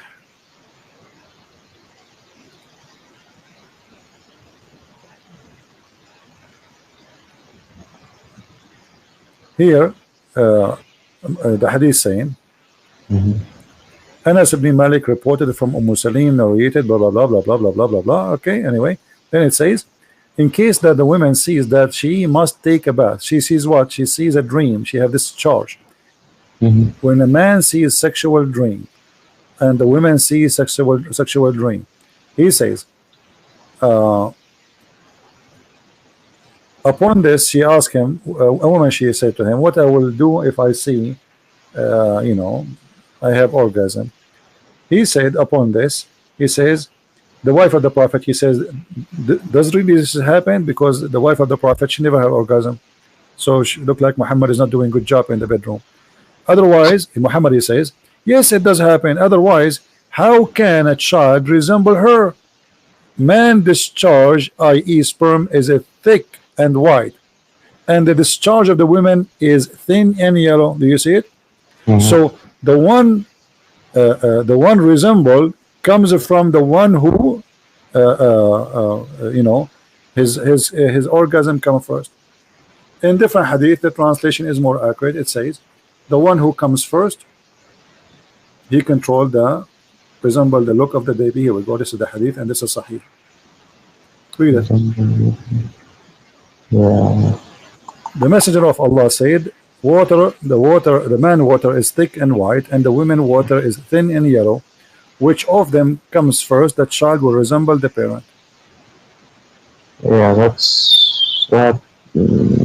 I don't think that's not right. Is the hadith is Sahih? Yeah, Sahih. This is very Sahih. But I mean, yeah, I don't. Well, my friend, Dr. Muhammad, he knew best. Come on, we have to admit, me and you. Dr. Muhammad, he now. This is why if I get married, because by the way, I look very ugly. So if I get married now, I know because I don't want my son to look like me, and he will shoot me. Actually, he will shoot me immediately after the second he is born. So he look at me like he might go back where he came from after he see me. So what? By the wisdom of the Prophet, Alhamdulillah, now I will never have orgasm first, because I want my son to look like his mother. You know, actually, he will not like his mother because he can't be a son. Because Muhammad here, he mean too, not only resemble as a look, resemble as a gender. I can show you the other hadith. It says, so if the one who comes first, if the man come first, the baby will be a boy. If the women come first, the baby will be a girl. So according to the Majesty Dr. Muhammad, who is getting his knowledge from Allah, the women orgasm will decide, or the man orgasm will decide what the gender of the baby and how it will look like. But all of us, we knew that this is Djupet. And look, Muhammad, he made it clear. He said the water of the man is thin, the water of the man white and thick, correct? Yeah. He called them both water. And then the water of the women is a thin and yellow. And which one of them come first, that water will decide how the baby look like and his gender. But all of us, we knew that the sexual fluid the woman she have in her private part, if she's having sex, this has nothing to do with the baby. Yeah, nothing. And I remember another hadith that says Allah actually chooses the gender and then whether they're disbeliever or believer in the womb. Exactly. So I have to look. Here Muhammad, he is getting himself busted. So you are helping me. I'm going to hire you as an assistant now. So because in that hadith it says that Allah, he sent an angel, right? And then he write the destiny. But look, Muhammad, in that hadith, you see, there's something I like about your prophet. He cannot keep his mouth shut. So look what he said. Do you know how long the sperm of the human being can live? A couple of days, maybe? 5 days. Look what Muhammad said, my friend. I mean, your prophet is amazing. Look at this. Your prophet, he said. He said, not me. Remember, don't curse me. When the drop of semen remain in the womb for 40 or 50 days. Look, your prophet is very honest. Like he is not sure, like 40, 50. I don't remember what Allah told me, 50 or 40, 40 or 50. 40 or 50. I mean, What kind of a prophet this prophet is? Where he got the number 40 and 50 from? And then, so you stay. And by the way, it doesn't say. Yeah, it says actually 40 or 50. And 40 or 50, you are the sperm, and then the angel come and he says, Lord, good or evil? The guy is a sperm. Now you are thinking of, so you are a sperm, and now Allah is deciding what you will be.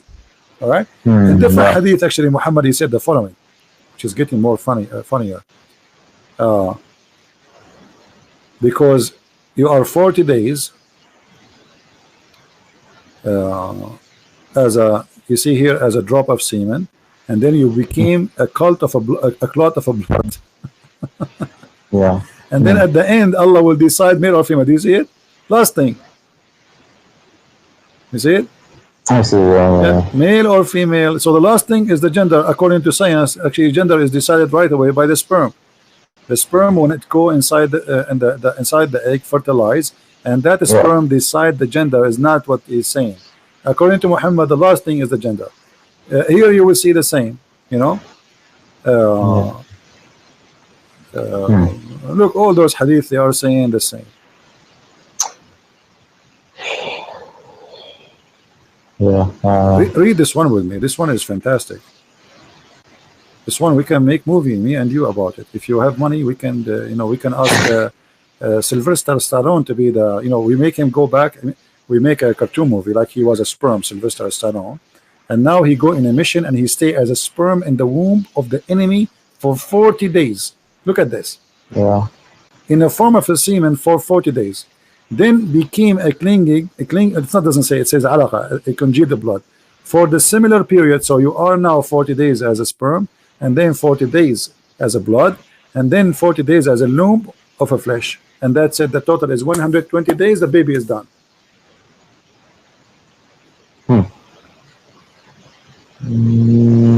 Yeah, that's 100. Yeah, no, that's not right.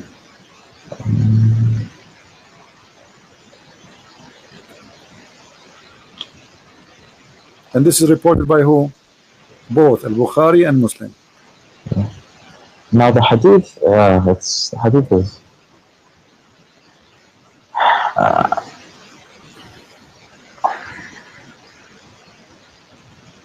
yeah, I don't like the hadith too much. You know, the Quran, you see, I showed you the hadith to confirm what it says in the Quran, remember, right? Yeah, I know. Yeah. So because I want you to say, because you said to me you are taking it literally, etc. So I'm showing you, this is what the Muslims understand it, and this is what Muhammad himself, he said. Yeah, forget about this, give me another miracle, forget about this. For that, nothing is working, nothing is working what I can do. Maybe, you never know, maybe this one coming one is going to work. Give me another one, just last one. But this one, try to choose something that can hit me in the head, break my head to pieces. The last miracle, I mean, the sky being, the atmosphere protecting us. That's wonderful, my friend. The Quran says the atmosphere protecting us. From what I remember. My parents telling me that, yeah. My friend, you speak Arabic there, you should do better. The Quran says the opposite. The Quran says that Allah وَجَعَلْنَا السَّمَاءَ سَقْفًا مَحْفُوظًا. So what is protected is the sky, not the earth. From who? Let us see. And now you will die laughing with me. Don't die on me. Chapter 67, verse number 5. And indeed we have adorned the nearest heaven with lamps, and we have made such a lamp as missiles to drive away shaitan. You see it? So we guarded the sky. He guarded from what? From shaitan. So it's the opposite. It's not, because the atmosphere is something in the space trying to get in the earth, correct? Yeah. Okay, here's the opposite. Shaitan, he will try to go out of the heaven. Allah, he will shoot him. Now you might say to me, this is not clear for me. Can you confirm it? Let us confirm it in different verse. This is all his fairy tales. where Muhammad, he claimed that Shaitan, he tried to steal information from Allah. I don't know if you know, you know about WikiLeaks? WikiLeaks, yeah. Yeah, this is Allah. Shaitan, here we go. Look. So, وَجَعَلْنَا وَحَفَظْنَاهَا, and we have said, we made the sky zodiacal signs in heaven, and we made them fair, seeming all beholder, and then and we have guarded those in the sky from every cursed devil. Do you see it? We have guarded them from every cursed devil. Yeah. Okay. But so if any try to gain hearing by stealth from Allah, like he wanna spy, is pursued by a flaming fire. This is the atmosphere they are talking about. You see how they lie to you? That any that gains a hearing by stealth is pursued by a flaming fire. Yeah. This translation is really weird. Let us change the translation. Maybe you can get something more simple, because this guy, I don't know, sounds like he's taking too much beer. So look, we changed the translation here, it became different. And verily in the heaven we have set mention of his stars, and we have beautified it for beholder, and we have guarded it from every outcast devil. We have guarded what? The sky, save him who steals the hearing. And then the other verse, you know, that the one connected with this one, if he try to steal, Allah will shoot him with the star. Do you see it? Yeah. Okay, so what is the atmosphere?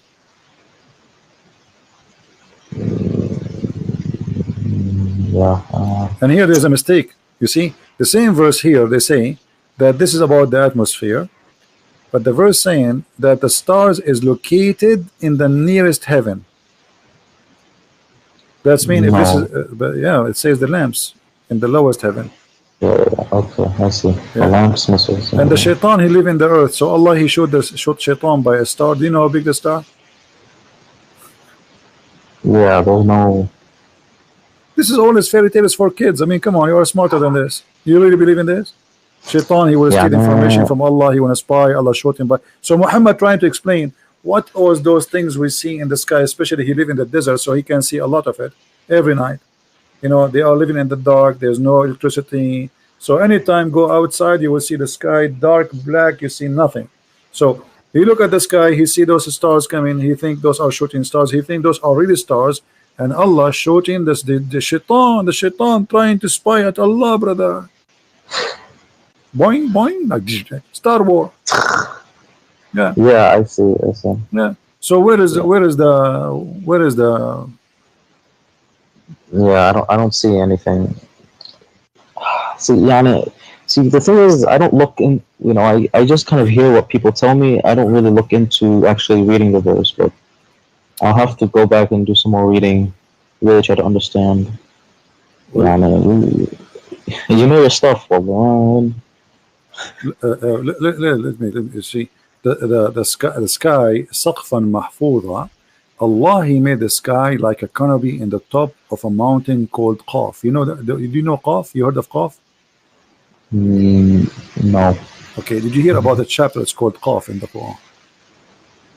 Oh, chapter, yeah. Qaf. Okay. Oh. Qaf, if you ask a scholar, okay, what does Qaf mean? He says this is an azure mountain which is surrounding the earth from all direction. All right. Okay. So this is, let us go and see the interpretation. Here we go. From the narration of his authority Ibn Abbas, this is Tafsir Ibn Abbas, chapter 50, verse number 1. It says the following: that he said the interpretation of Allah saying Qaf. He said Qaf is an azure mountain overlooking this world, and the color of the sky takes from it. Allah swear by it. Do you see it? So what happened is that this is a mountain. It's a blue, and it's surrounding the earth from. The earth is a flat, and there's a wall fence, and then in the top of the fence, in the top of the wall, like a room, there is a dome that is, or a roof that is the sky, and the reason the sky is blue because of that mountain. It's clear. I mean, what's wrong with you? Come on. Isn't it clear? Doesn't say that, or I'm saying that? Yeah, and there's a man overlooking this world, and the color of the sky takes from it the lost world. Yeah, true story, brother. This is a pure science, Islamic science. Yeah. Yeah, I've never heard of this one, but yeah, that's. Do you have more miracles? Well, Come on, Dean, leave Islam, my friend. You are smarter than this. You are trying to, you know. Okay, well, you know, obviously, I can tell you, you know, you yourself, you are not convinced for a second with this madness. I've questioned it before, but I've never, you know, I've never really actually looked into the miracles. Yes. My friend, anything, you see, bring me anything about this cult. This is the most silly, stupid cult ever you can imagine. You speak Arabic, so you have an advantage. You see, they can fool someone. He don't speak Arabic. He know nothing about Arabic. They can say things that not exist there, fabricate. But you speak Arabic. I mean, how is it? Yeah, that's the biggest thing. I'm looking at the translation, and they're not. They keep adding stuff that's not in the Arabic. So No. It is in the in the translation, correct? Yeah, but actually, but do you know that Ibn Kathir in Arabic is like disappear totally in English? There's hundreds of pages from Ibn Kathir in Arabic is taken away from the English translation. I can't find why. They took it off. Anything will look embarrassing for Muhammad. As an example, the story, if you go to read Ibn Kathir in English, read the story about Al-Gharaniq. You heard about Al-Gharaniq, right? When Muhammad, he says, the three daughters of Allah, their intercession, it's a must. So, all the story there in Ibn Kathir, what happened exactly is gone. You open Ibn Kathir in Arabic, you speak Arabic, open Ibn Kathir in Arabic, open Ibn Kathir in English website, and read, you will see it's gone. The story of him bowing down is gone. The story what he said is gone. Everything is gone.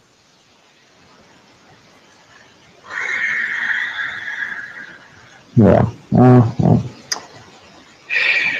What else? What else they told you? Well, I'm out of miracles. I don't.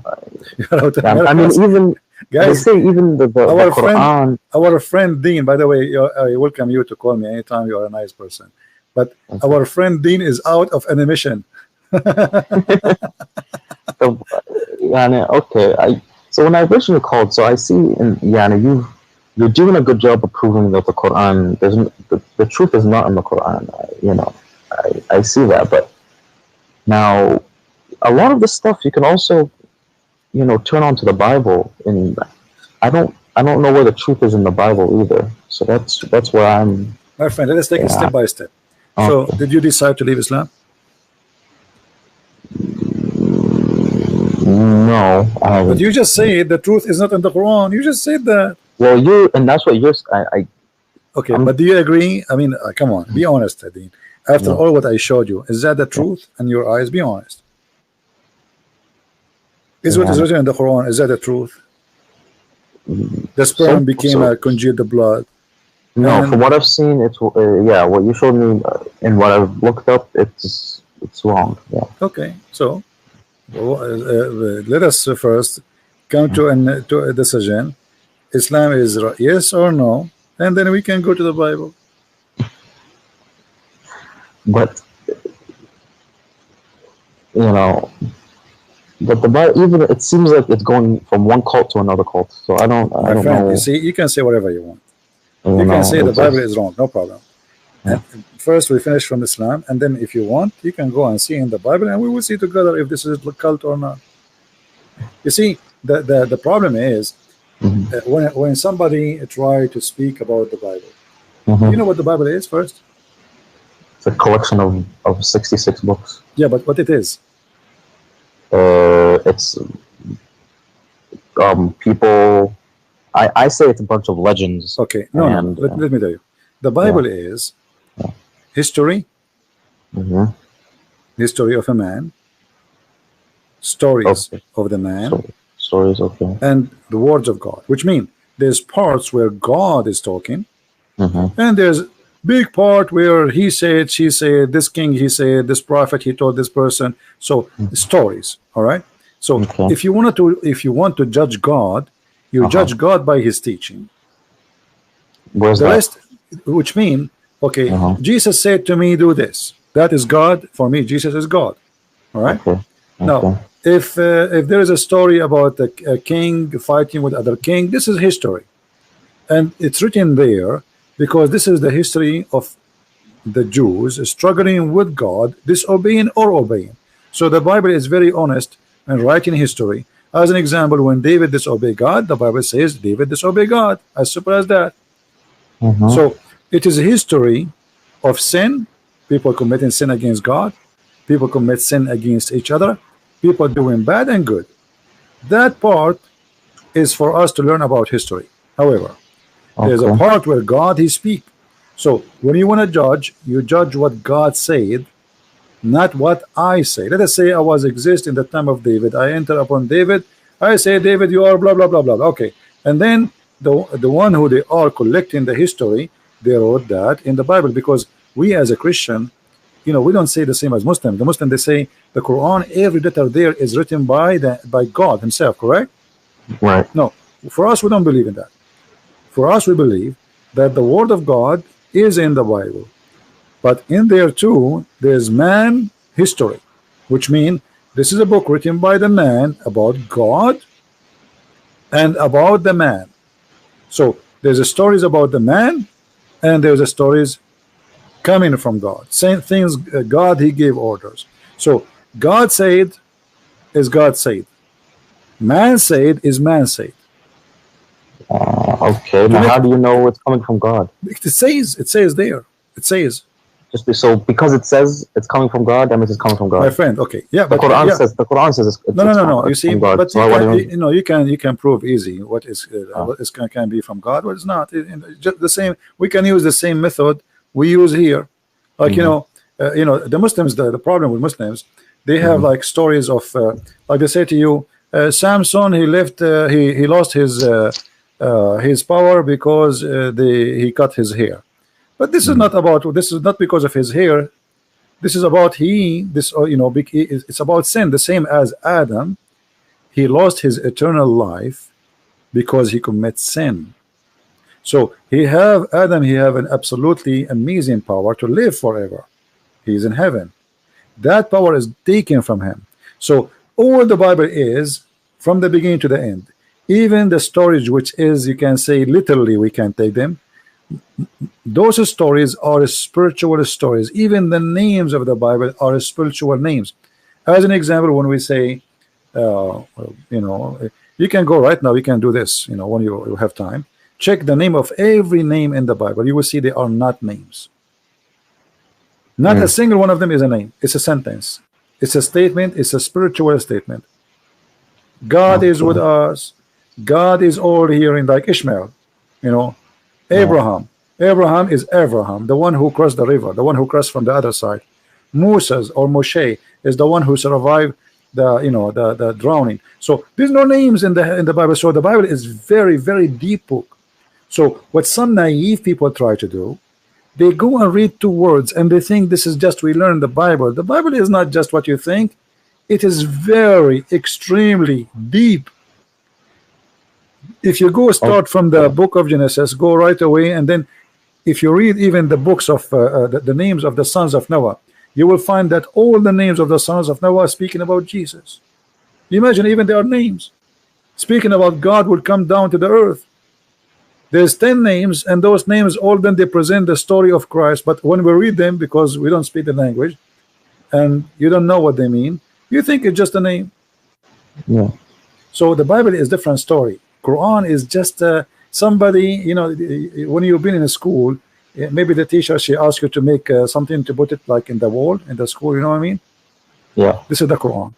It's a bunch of kids putting papers in the wall, and none of the papers connected to like it's suffering from flight of thoughts, while the Bible is extremely deep and amazing book. You can go right now and read. You see, because like when you read the let's say the Old Testament. The Old Testament is very interesting book if you like to learn about the background of man and God. But for me, I find it more interesting for me to focus in the New Testament. Why? Because that one is just to teach me things about man was, and then the Bible in the New Testament tell me about I am, me. So because I care for me, and the rest is just to give me a background, then I focus on what Jesus says to me. How we arrive, the Old Testament, all of it is about how we arrive to the stage where the Messiah, he come to us. This is the important for us as Christians. The rest is history. I don't really care if David, he have war. I don't care if I don't care. This is history. It's gone. Those people are they are dead, and God will judge them for what they did. So what I care for is Christ. He came to save me, and the rest is history. Christ came. So why do you think? I mean, like you said, we're just a little tiny dust in a there's millions of planets and galaxies. Why do you think Christ came to this planet specifically? There's so much more to the galaxy. It doesn't matter. Let us for the sake of argument say that God, he created a human being in many galaxies. God, we believe God is love. Our God have different character from all other religions. So we believe God is love. This is what the Bible says. God is love, literally. So because God is love, that means he created us because he loves us, not because he want to abuse us. And if you love somebody, aren't you willing to go and save that body? You do. Yeah. So it doesn't matter how small we are, and we are nothing for him, but he is an absolute loving. His love, his nature. This is his nature. You know, it's like saying, why love? You say to somebody, why love is why somebody he go and he like his family is in the house, he jump inside the house, there's a fire, and just to save his child, he would die there because this is love, my friend. Yeah. It's something you cannot explain because it is more than we can explain. God, he created such a thing, for this is coming from him. He is the source of all love. So when a woman, and the other day I saw a video, I don't know if you saw it in the internet, where there is a dog, a female dog. She put her babies in like a hole in the ground, and then the ground collapsed. And if you see this dog, they are trying to dig the ground to save the puppies, but the dog, she keep jumping in and she wanna push the she is so crazy she's a dog, but yet she knew she's a mother. You see how amazing it is. So you ask yourself, okay, well, she is doing that, she might die too, but she don't care. She is not thinking. She wanna go and save them. And even the rescue, they are trying to take the puppies from the ground. She is bothering them because she keep jumping. They push her away and she keep jumping. They cannot use tools to take the rocks. So this is amazing love, which is created by God. He put it inside those, we call them mothers, even if they are animals. So love cannot be explained, for it's a miracle of God, and God is a miracle. Okay, I mean, yeah, I'll have to, because from coming from this, the Islamic point of view, I've always thought almost like Christianity is almost like its own cult. And you see, when you say cult, my friend, when you say cult, what will make a cult a cult? Cult, if the leader, he want to have sex with our wives. If the cult, he want our yes, it's about money. Cult is about money, sex.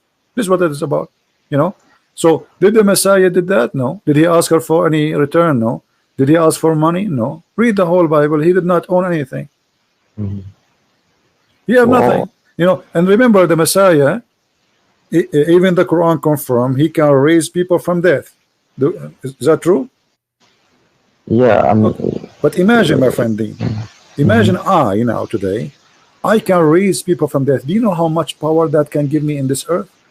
How many kings will bow down under my feet to bring them back to life?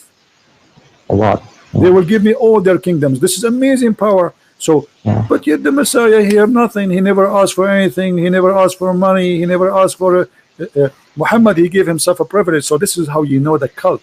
The Messiah, he gave himself. He did not ask us. It's the opposite. So how do you know he raised people from the dead? or how do you know? Well, you know, you see, we as a Christian, we witness miracles in our life every day. I know a lot which of. ones? Give me one example. You can go search right now and see life stories. You can ask people. You know, you wouldn't believe it. Don't believe, it's up to you. But God always, He don't leave Himself without witnesses. There's tons of miracles. However, the Bible confirmed that Jesus did tons of miracles. Even Muhammad, who is a liar for me, as I believe, he confirmed that Jesus did miracles nobody can do, including even creating from the mud a bird. Which means even the enemies of Jesus, they could not deny who is Jesus. Even Satan, he could not deny who is Jesus. So the second you believe in Christ, you are a different person, and this is the biggest miracle. I know I met people who used to be terrorists and they became amazing people, peaceful, beautiful people. I know people who they used to be criminals, just because they became a Christian, they became so peaceful, so amazing. So this is a living miracle of a human being, how God, He can change you. But in Islam, the opposite. You convert to Islam, second day you want to join Mujahideen and you want to kill people. Yeah, like a police officer just 2 weeks ago. He converted to Islam a year ago. A year after, he take a knife, he attacked the police station. Allahu Akbar. I mean, you just convert to Islam. What happened? All his life was a policeman protecting the people. He converted to Islam. He want to do the opposite. So, you know, the Bible says, from their fruits you shall know them. So in order to know which one is cult, don't judge Christianity by me. I am no one. Who I am? I'm not Jesus. I'm no one. So if you want to judge Christianity to be cult or not, go and see the fruits of Jesus. Which are in the Bible. Which is in the Bible, no, which is in us. Because you see, if I am a person who follows Jesus, look what Jesus says to me. If I practice what Jesus said, never lie. Either you say yay, yay, or nay, nay, which means you don't even take an oath. So lies is gone. Jesus says, love your enemy, bless those who curse you. Huh? Okay. Imagine, Dean, if all the world practice just one sentence of Jesus. Just this one sentence. Forget about the whole book. Love your enemy. What do you think will happen in this earth? It'll be better. What? There's going to be heaven. Yeah. Right? We will not need weapon. We will not need army. Do you know how much we spend money on in stupid war machines? Most of our, even poor countries, they spend most of their budget in war machines. Their people are dying, but yet they are spending trillions of dollars in buying rusty steel. So a human being life can change if we follow Jesus. Jesus can change you, my friend. Love your enemy. But you know, the Bible, I mean, he doesn't just say love thy enemy. There's the Bible also condones slavery. God, you know. No, that's not true, my friend. That's not true. You see, this is all is wrong understanding. You see, the Jews, they live by the law, eye for an eye. So, which means the Messiah, he says, don't do evil. Don't do evil. Don't be like them. So when he says, if somebody slam your right cheek, give him the other one. And it says clearly, don't do evil as they do. So the Old Testament, it's about people who want to survive.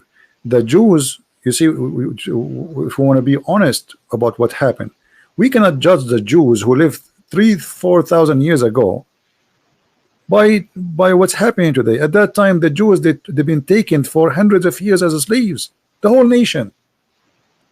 So you are asking the Jews that you cannot treat your enemy the way they treat you, but your enemy can treat you as they wish, and that will prove that you are a good person. This is what you are saying to me, right? So I can come to Dean, I can take his wife, I can take him as a slave, and this Dean, he's a good guy. So what he will do, his job is to let me do it. This is what you are saying, right? Yeah, but this is not real. This is not, you know, this is like just a fantasy of philosophy. You know, those people, they are real people who live in a certain time, and the time is extremely harsh, extremely bad, and they have to survive. You heard that the Jews, they've been enslaved by the Assyrian, correct? Yeah. Okay. The whole nation been taken. I mean, imagine the whole nation, not like a 2 or 3. They took them, all of them. the women, the children, the goats, the cows, everything. And the same happened to them by the Egyptian, correct? Yeah. So in order to judge somebody, we judge him by the time he lived. Muhammad, he came 600 years after Jesus. So after Jesus said, love your enemy, making a human being live forward, higher standard from before. Things is changing forward. Muhammad, he took us back to the cave time. Well, I don't agree with judge someone by the time they lived. I don't know about that. No, no, we have to agree. Like imagine you say to me, we have a law for cyber crimes, right? Okay, but at that time, what if imagine you make a cyber crime law at that time, people will laugh at you, right? Right. Okay. Right. So everything have a timing and have a reason. So when you know, like you said to me about the law, like Musa says to his people, do this and do that. But most of those things, if Musa says those things today, people will laugh at him. Right. Yeah. Because what, you know, like imagine make a law, you have to go away from the camp when you do your you know, like the call of nature. I mean, we have the bathroom just a few steps away from our house. So every, you know, in order to judge an order, you have to judge it by the time it happened. First, we have to see if it's justice. We have to see if it's evil. We have to see how those people are treated. Those people, they have a very savage life, surrounded by savage, surrounded by people believe in slavery, surrounded by people who don't believe in God, surrounded by people believe in killing and kidnapping and taking your money. This is how what they have around them. It's like those movies. If you see those movies, fantasy movies, like they show you crazy people, they have very weird hair and they have trucks and guns and they chase each other and they kidnap them and they put them, make them as slaves. You know, those fictions movies. This is exactly what was happening at that time. Ugly, very ugly life. You are not sure if tomorrow will come and you are free. This is the situation.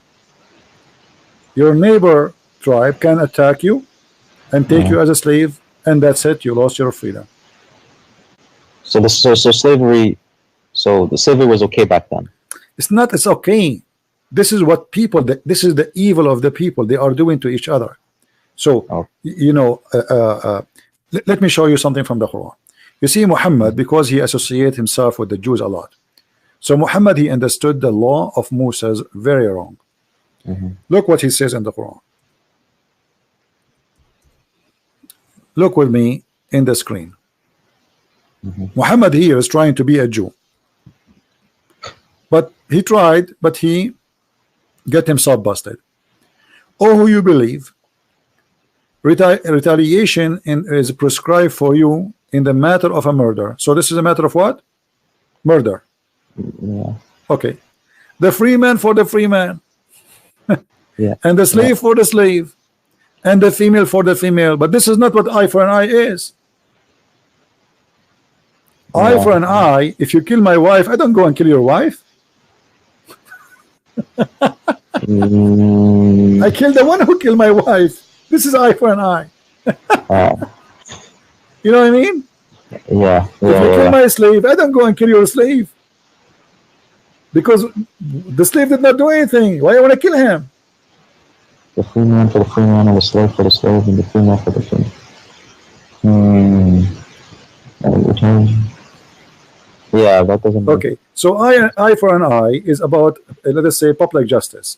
You attack me, you take us, you enslave us. I'm going to attack you, and I will do to you what you did to me. All right. Muhammad, he took the law of Moses, but he practiced it in a very funny, stupid way. Because free man for the free man, that's mean that if a free man kill a free man, the free man will be killed.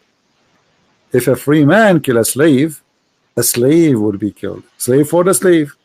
So a slave he die, a slave will be killed. If you go and read the interpretation, you will see clearly it says, if a free man kill a slave, a free man will not be killed.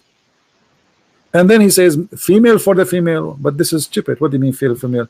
You should say the one who killed the female should be killed. So later Muhammad, when he did this law, people, they start laughing at him. He abrogated this verse. If you ask Muslim, they will say to you, this is abrogated. Okay, why did Allah find himself funny and stupid? Yes, he found himself stupid and people laugh at him. Otherwise, he will keep it. Ask yourself, I am a prophet. I make a verse. Why after 2 weeks or 3 weeks I will abrogate it? Doesn't make sense. It's not like, you know, if this is a verse was given by Moses and Muhammad came 1,000 years after, I understand. There's a huge different timing, as we said, because there's a law match with the timing. But this is the same prophet. After a few weeks, he changed his mind because people, they start laughing at him. For this is not a justice. Yeah. So if you want to understand what people they practice during their lifetime, you have to put yourself in their shoes. Muhammad, he did nothing, and he have no God. This guy, he is a stealing law of somebody, and because he didn't understand their law, his law became funny. This is not what Musa said. Yeah, you know what I mean? So okay. Yeah. So when you see in the Old Testament war, well, those people, everybody his hand on them, everybody want to kill them, everybody want to fight them. So they are living in the time where everybody attacking everybody want to take them slaves. So either you die or they die. As simple as that. This is the balance. Yeah. You know, the Roman and the Persian before Christianity, they were killing each other for how many years? More than 300 years. Non-stop. Yeah. Okay, what is the reason? I mean, did the Roman have enough land? No, they never have enough land. They want to take more and more, and the same as the Persian. And then Muhammad, he did the same, and his followers. So all of this is about evil and power and money, and slavery is a source of money. Yeah, I guess. Yeah. So what I'm trying to say to you, in order to judge somebody, live in his time. So to judge Muhammad, so live in his time, no problem. You know, no problem. You can't judge him on the 9-year-old. No, I have to judge him. I have to judge him by his time. As an example, the Christian, they never attack Muhammad. So why he attacked them? No problem. I mean, okay, if somebody attack you, okay, protect yourself. You have the right to defend yourself. But the Christian, actually, even the Muslim, they say the Christians, they gave him refugee in Ethiopia, which means if not the Christians, he will be dead. Yeah. Is that how you return? The Jews, Muhammad, he ran away from Quraysh. He went to Yathrib. Yathrib, this is the city of the Jews. They welcome you in their city. Why you kill them later? Yeah. Yeah. So here we see a person, you know, like, I mean, if you have a dog, you feed him, you give him a bone, he will never bite you. Yeah. So if you want to compare, if you want to see, okay, well, in that time, life is evil, life is ugly, life is disgusting. But Muhammad, he was just following the same life. He did not make it better, he made it more ugly. Actually, he made it legally in the name of God. Yeah, that's true. Yeah. Like when he says go and attack the Christians and the Jews and force them to pay jizya. Okay, what is the purpose of this? Do you know what was the purpose? So they don't die. No, I mean, why he did decide to attack the Christians? What happened? Oh, he just I don't know. He just wanted to be a warlord, so he wanted to. No, actually, there's more than this. You see, we have to go. This is why I advise you, Dean, when you read anything, to go deeper than what its appearance, and try to get the story. You see, if you go to the verse before it, chapter 9, verse 28, it says, "Oh, who you believe, the idolaters only are unclean, najis, filthy. You know what najis mean, right? So let them not to come near the holy city." Okay. And so now there's no business because nobody can enter Mecca and people will die. Where is the business? Look what we said. Look at this. So if you fear poverty from losing of their merchandise, this is the translation of the Muslims. Allah shall preserve you of His bounty. How? The verse after it: fight against the Christian and the Jews and force them to pay jizya. Do you see it? Yes. So it was a clear theft. He made an order and now he cannot take it back. He said that those are clean, don't let them come here. People, they start complaining, how we will live. Who's going to go and visit the Kaaba and spend money here? The Kaaba is a big business. It's a pagan business. So Yeah, Muhammad, you have to come with a solution. Attack the Christians, force them to pay jizya. And look here at the hypocrite Muhammad. Christians, they worship Jesus as God, correct? Okay. Muhammad is willing to let you worship Jesus if you pay him money. I mean, isn't it obvious? You see, the Jews, they fought people who don't believe. Right? They fought with people who don't believe. So they did not say to them, if you pay us, it's okay for us. This guy, you can bribe his God. Just give him money. Okay, worship whatever you want. You want to worship Jesus? Worship Jesus. You want to worship Obama? Worship Obama. You want to make a Trump as God? No problem. Give us money. This is what Muhammad is saying. Maybe he's just tolerant. He's being nice. No, this is about money, right, my friend. It's in front of you. If you fear poverty, Allah will give you a solution. Don't worry. What the solution? Attack the Christians. Attack the Christians until they pay you, not until they convert to Islam.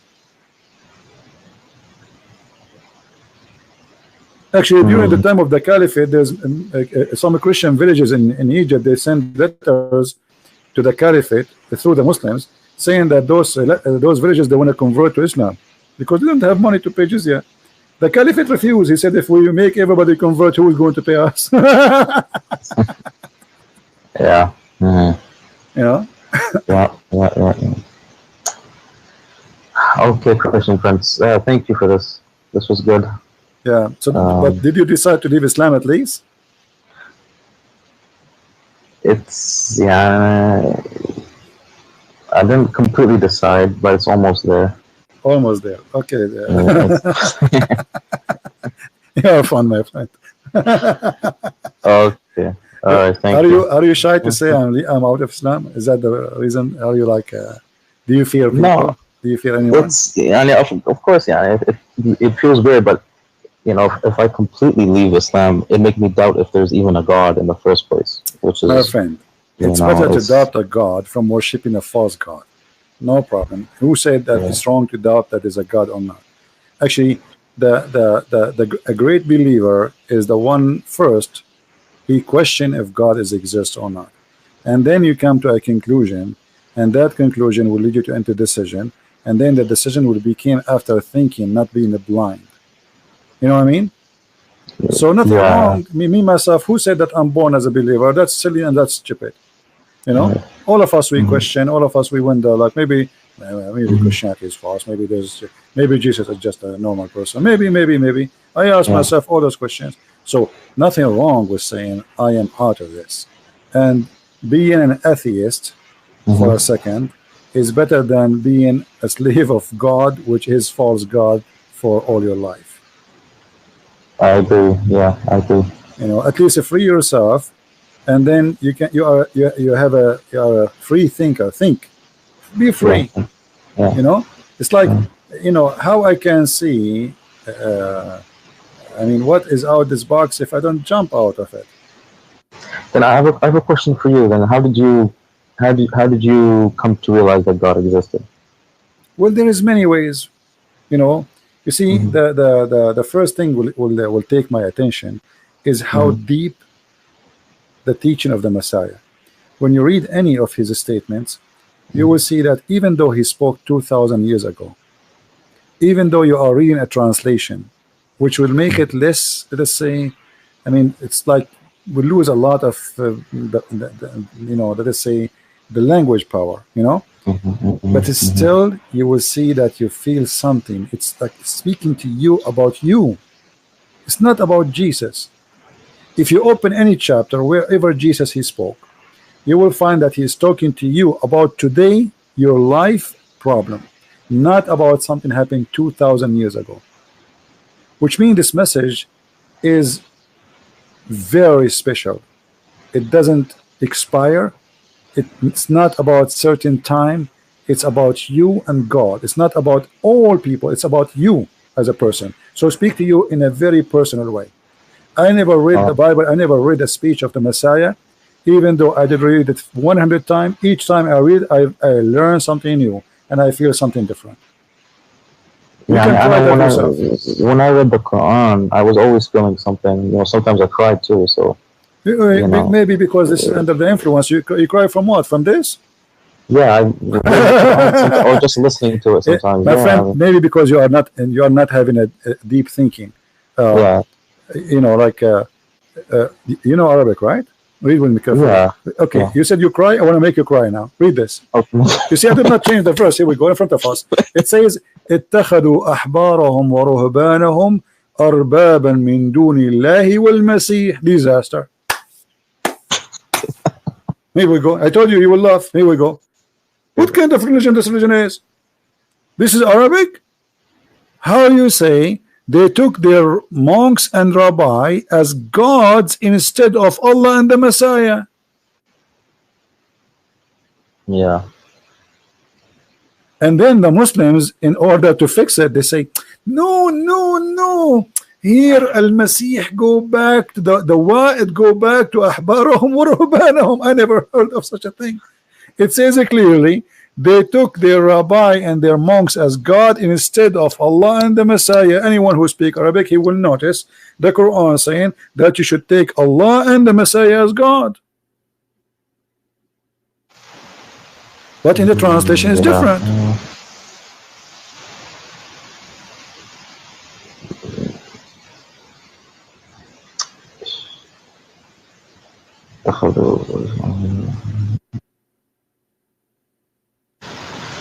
Yeah, I don't know. I have to look into that. But this is what it says in Arabic, correct? I'm not making things up. Yeah, no, yeah. Okay, yeah, so in the translation, they fabricated, they changed everything, and they try to say, oh no, here Al-Masih, he's saying they took their rabbi and their monks and the Masih instead of Allah, but it doesn't say that. Arabic is so clear. Yeah. You know, and what the verse is saying that the Masih and Allah is one God. Okay. All right. So when you say to me you used to read the Quran and cry, I think you were maybe cutting some onion, my friend. not even me reading it, just listening to it. You know, they say the poetry. Let me tell you, like you see, singing, this is the influence of a nice voice, singing something. If you bring the same guy, he's saying, do you know the story of this guy, what his name, the sheikh who made the chapter, it's called the chapter of At-Tufaha? No. Yeah, there's a very famous scholar, Muslim sheikh, Saudi. So they have a conference. Let me see, maybe I can find it for you on YouTube. Hold on. So you know, they want to show them how powerful the Quran is. So he said, who is here volunteer to come to the stage? And you know, a French guy, he came, he don't speak Arabic. So they said to him, the sheikh now is going to recite to you two things, and he will sing them in the same way. You tell us which one touch your heart, you know. And the sheikh, I will find you that. The sheikh, he recite two chapter. One of them he fabricated.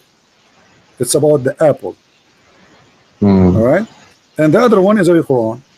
And then he asked him, which one touch your heart more? The French guy, he said the chapter of the apple. Here we go. Do you see it in the screen? Search for it. الشيخ العريفي يقرأ سورة التفاح. And this is the guy. Here we go. This is the French guy in the stage. It was a horrible. The guy, he said, okay, listen again. I will repeat it for you again. I don't see. Well, I don't. No, I don't see it yet on your screen. Hopefully, someone can put it in the chat so I can. Oh, okay. Yeah, and this is the French guy. Al-Arifi is very famous person, you know. So, and this is the French guy, and the guy here is the translator, and this is Al-Arifi. So he was saying to him, okay, I will recite for you a chapter, two chapters. One is a true Quran and one is a fake Quran. You tell me which one touch your heart. Al-Arifi, he really did a good job. He sang a chapter which is fabricated. It's called At-Tufah. Singing about Tufah, whatever, made it exactly look like Quran, sound like the Quran. How So the did he? guy, That's haram. That's you can't. You well, can't he want to show them, pretend. my friend, he want to show them how he will make him cry. Even the guy, he do not know which one is Quran. The Quran will touch your heart right away. The guy, he chose the apple chapter. Oh, And I this never is heard of it. very embarrassing and very stupid of them, you know. In the beginning I thought maybe they got this guy, maybe like, you know, he's one of them, you know what I mean? Like, okay, he Yeah. will go on the stage and he will say I chose this one, but looked like it was honest, honest try, but It was honest. Yeah, and yeah. this is why they will never do it again. Here we go. This is the link. I will post it here. I wish I can play it because people will die laughing from the singing. And the guy, if you hear his singing, he make it look like Quran, really. You know, I mean, the guy, he really did a very good job. So anyone who don't understand the Quran, if you sing anything sound like Quran, and this guy, because he's a sheikh, he knew exactly how to make any sentence sound like the Quran by singing it. You know what? I'm going to give you the link so you can watch it and you can laugh. Yeah. When Okay, so hello. What you're saying is, you know, the Bible is from God because when you read it, you feel something. always, my friend, God. That's what you're trying to tell me. That's Yeah. Not only you feel something. You okay. see, there is a present of God in the words, which means you feel something will change you, not something just will touch you for a second and will go. You will change. You will be a different person. So it's not just like, okay, you know, if I go in a hot room, I will get hot, correct? Right. Okay, if I go outside in the cold, I will get cold. But this has nothing to do with God. When I'm in a hot room, I will be hot, right? But if you are really a person who adopt what you just learned, that will change you. It's not about now I'm crying. It's not about I feel something. Okay. It's about I will be a different person. This is why we Christian, I don't know if you heard this term, that we say we are born again. Yeah. So I've heard. with the Messiah, we will be reborn again. Is that physically reborn?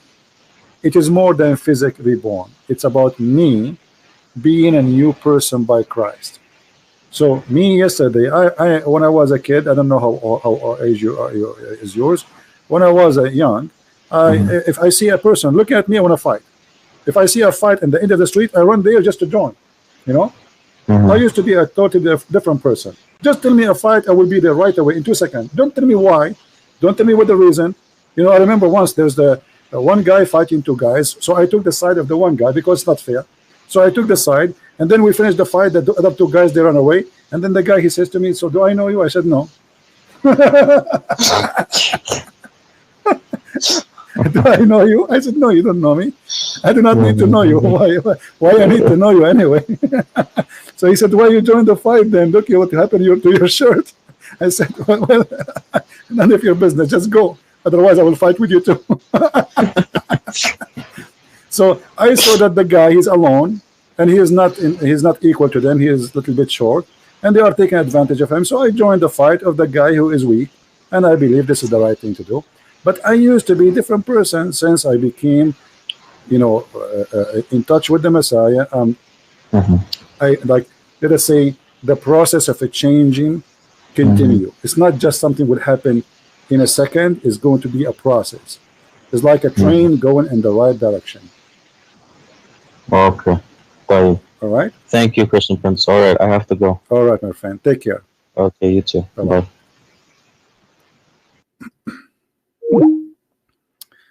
All right. Well, I can tell that he decided to leave Islam already, but he is shy to say. Right?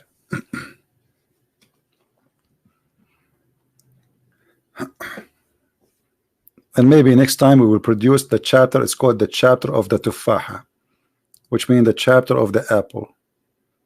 This is the link, by the way. If somebody can translate to many languages, that would be funny.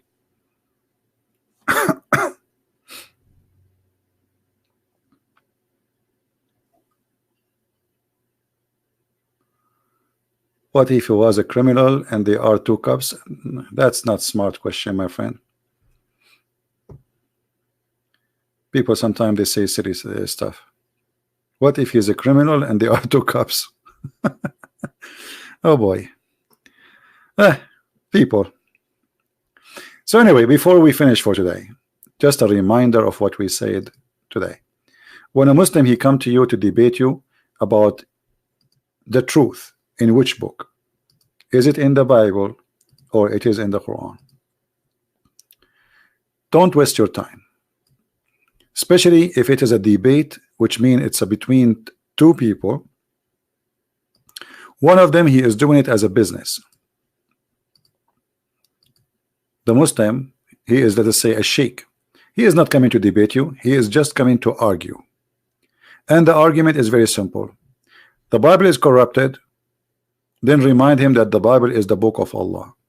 And if Allah allowed the Bible to be corrupted, that's mean this is by his will. If it's against his will, that's mean Allah cannot be God. Because if I do something against the will of God, that will be contradiction for what Muhammad taught. For everything happening in this earth is by the will of Allah. Nothing, and the Quran confirmed that. So remember always this method. The Bible is corrupted, but the Bible is the book of Allah. So the book of Allah is corrupt. It's not, the Muslim is not accusing you. Don't start defending the Bible. Don't do that. Put him in the corner in 2 seconds, says, okay, I got you. The Bible of Allah is corrupted. In the second, he will say, no. I'm not talking about the Bible of Allah. I'm talking about your Bible. I said, my friend, I don't have Bible. The Bible is the Bible of God. Who is the one who wrote the Injil? He will say, the one who sent the Injil, he will say, Allah. Okay. Now, where is the Injil of Allah? He will say, it's corrupted. Okay, so Allah book is corrupted. So what's my business? The debate is over. So a Muslim, when he attacked the Bible, he is shooting himself in the foot, because there is a weakness in this cult. By Muhammad accepting to say that the God of the Bible is the same God of Islam, he cannot play games no more. For now he is saying that anyone who corrupt the Injil is corrupting Allah words. And if a human can do that to Allah words, that's mean Allah words are not protected by Almighty God, which mean Allah is not Almighty God. He is Almighty Fufu. Anyone can change his words. And as long all the books who sent by Allah according to Muslims are corrupt, that's mean Allah, he proved to us that he is Fufu non-stop, over and over and over. Allah was Fufu with the Torah. Allah was Fufu with the book of Psalm. Allah was Fufu with the book of Abraham. Allah was Fufu with the book of Sulaiman. Allah was Fufu with the book of Isa. Allah was Fufu with the book of Idris. Allah was Fufu with all the names. We don't want to go to count the names because there are 124,000 prophets. All their books Allah could not protect, which means Allah was 123,990 times Fufu. And now the Muslim, they try to present to us that Fufu was a hero. So imagine you go in the stage where people they do wrestling, and you lose 123,999 times, and you win only once. You are the hero. This is the logic of Muhammadan. Allah lost 123,999 times. He could not protect his books. He was able to protect one book, and even then we find there is tons of hadith proving that the Quran, which the Muslim claiming to be protected, is not protected. Starting from the Muslim saying that the Quran sent in order, which is not what they have today in their hand. And not to forget that the Muslim today, they don't even have the Quran, which is between our hand, because nobody have this Quran. This is according to recitation of Muhammad, which he supposedly got from Allah, but nobody saw Allah. There's no witnesses. In Islam, to prove adultery, you need 4 witnesses. How about to prove a prophet? In Islam, you have to have 4 witnesses, and they have to see the private part of the man going inside the private part of the women, which means if a man is naked and she is naked and they are on the top of each other, that is not adultery in Islam. You have to see the private part going in and out. So how come in adultery we need 4 witnesses? When it's come to a prophet, he claimed to be a prophet of God, there is 0 witnesses. And I don't want to forget to mention that Muhammad, not only he don't have witnesses, he himself is not qualified to be a witness. Why? Because you remember the hadith where it says, the Muslim, they claim that Muhammad, he was bewitched. Bewitched mean he was under the control of the devil, and he began to imagine that he had done a thing, but in fact he did not. So how we can trust Muhammad that he saw anything? This guy is obviously, if we accept that he was bewitched, that is horrible. If we accept he have a mental illness, that is still a big problem, because then how we can trust that he saw anything? A person who is bewitched, the Arab in the old days, anyone, he is suffering from mental illness, they think he is bewitched. They claim magic is the reason for anything wrong. Even if somebody get normal sick, they think it is somebody, he made a magic for him. Even the sexual relationship of Muhammad life, it was fake, as you see in the hadith where it says that the prophet, he imagined himself having sex, but in fact he did not. So if his sex was fake, how about his God? He is imagining.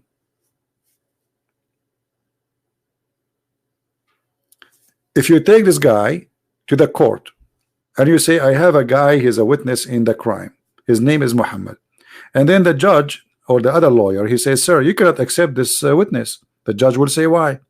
He says, I have here in the file that this person, he continued for such and such period imagining things, and he was bewitched. The judge will refuse this witness immediately. Do you understand? And imagine this is all in Islamic source, which is authentic. So if the authentic source, which is filtered and made in purpose to make Muhammad look like a prophet, those books are designed to say Muhammad is a prophet, not to say the opposite. If the book which is made to make Muhammad a prophet saying this, so what about the books who is saying or made to say Muhammad is not a prophet? What they will say? So Muhammad is not qualified to be a prophet, and the proof all over you. Stupid stories in the Quran, stupid fiction stories, superstition, flying carpet, ants, genies, whatever, crazy stuff. Sunset in murky water. The sperm is coming from the backbone of the man. The women have a sperm coming from her ribs. Crazy stuff. So how we can believe Muhammad is a prophet? Anyway, I'm happy that Mr. Dean, he called us, and I can tell he is out of Islam, even though he did not say so yet. And I welcome him again to call me anytime. If somebody told him anything I said to him is not true, please feel free to call me, and you will see that we will never share with a Muslim something is not true, because always you can call me back and you can get me busted, and that will be very embarrassing. Everything I say, you see, like we have this video. I encourage our friend Dean, who called me, download the video and check everything we say to you one by one. Check the tafsir, check the interpretation, check Ibn Kathir, check Al-Qurtubi, check Al-Jalalain, and read by yourself and come back to me, my friend, and you will see we are not lying to you. I want to say thank you all for being here. Don't forget, guys, to subscribe to this channel. How many of you subscribe here?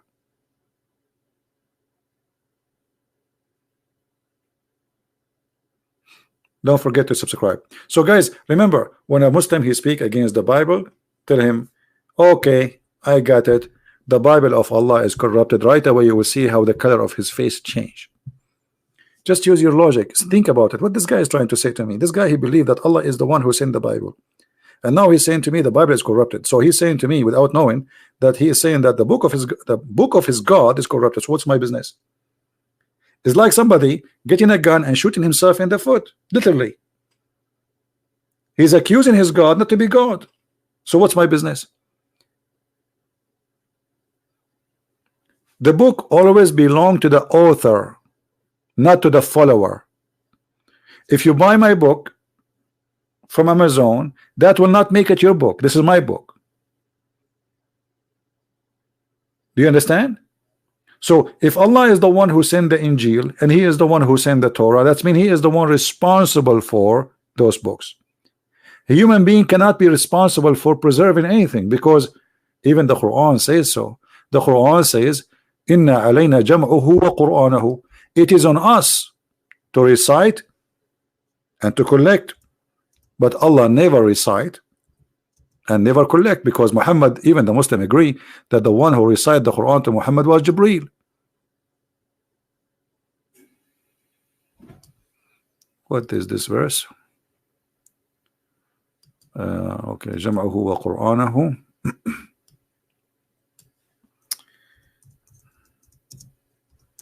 And the one who collected the Quran according to Muhammad, it was Uthman. So what is Allah promise? See, this is a chapter 75, verse number 16. It is upon us to recite the Quran and to put the Quran together. Who is talking? Allah. Is Uthman is Allah? No. Even Uthman, he burned many Quran during his lifetime. If the Quran is a one book, why he burned the rest? Obviously there's a lot of differences. The first ever human being who burned Quran, it was Muslims. The Caliphate exactly. And the Quran say clearly, the only one who will collect the Quran is Allah. Look what Muhammad is saying. Allah, he did collect the Quran through mankind. But this is what the verse saying. If the verse want to say, I will collect it by you, then he will say that. He says, Inna alayna, it's on us. And by the way, what do you mean by human being? Even your story says that the Sahaba, they die and a lot of Quran is missing. Aisha, she says Al-Ahzab used to be equal to Al-Baqarah, which means more than 200 verses are missing in one chapter. Where is it? What do you mean? Where preserved? Can you recite for me the chapter of a breastfeeding? Here we go, I'm listening. Can you type it for us? Type for me the chapter of breastfeeding for adult. Type it, as long as it's preserved.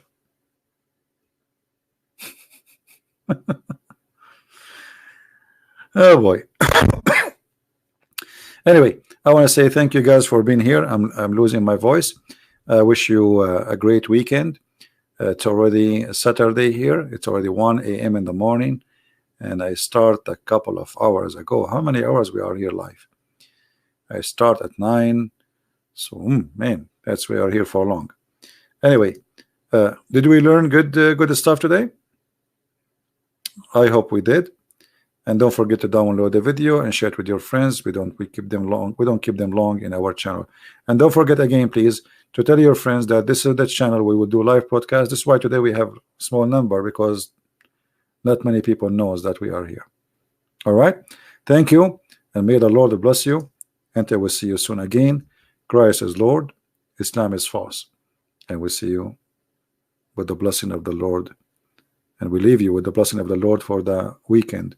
And don't forget, if you go to the church this Sunday, or if you pray in your house, because at the end of the day, it's what you it's you pray to the Lord, not where you pray. The Lord, he says, go to your closet and pray alone. You know, it's not about praying in front of the crowd. It's about being a person who says something from your heart. Pray for our friend Mr. Dean, so he will see the truth, and the truth will set him free. Today we have a journey with him to explain to him. Still, he need to be touched by heart. He need to see the truth, and I pray, and I hope you pray with me, that Dean is going to see the truth and will come to Christ soon. You know, each time a Muslim he leave Islam, he don't just leave Islam. he became a warrior, because those people, they left something for them, present identity. So he will become a warrior, and that will make him a warrior for Christ, and will bring a lot of Muslims to Christ, starting from his own families. And this is the experience of all those people who left Islam after talking to me. First he leave Islam, then his family come out. You start with 1, you end with 5, and the 5 became 10, and the 10 became 20, and the 20 became 50, etc. Because then they will become warriors for Christ in peace, in love, not by doing jihad and killing. So we pray for our friend to see the truth, and the truth will set him free. And we pray that all of you will have a peaceful weekend, beautiful time with your family, and enjoy the cold which I have here, which is snow. Christ is Lord, Islam is false. And see you soon. Bye-bye.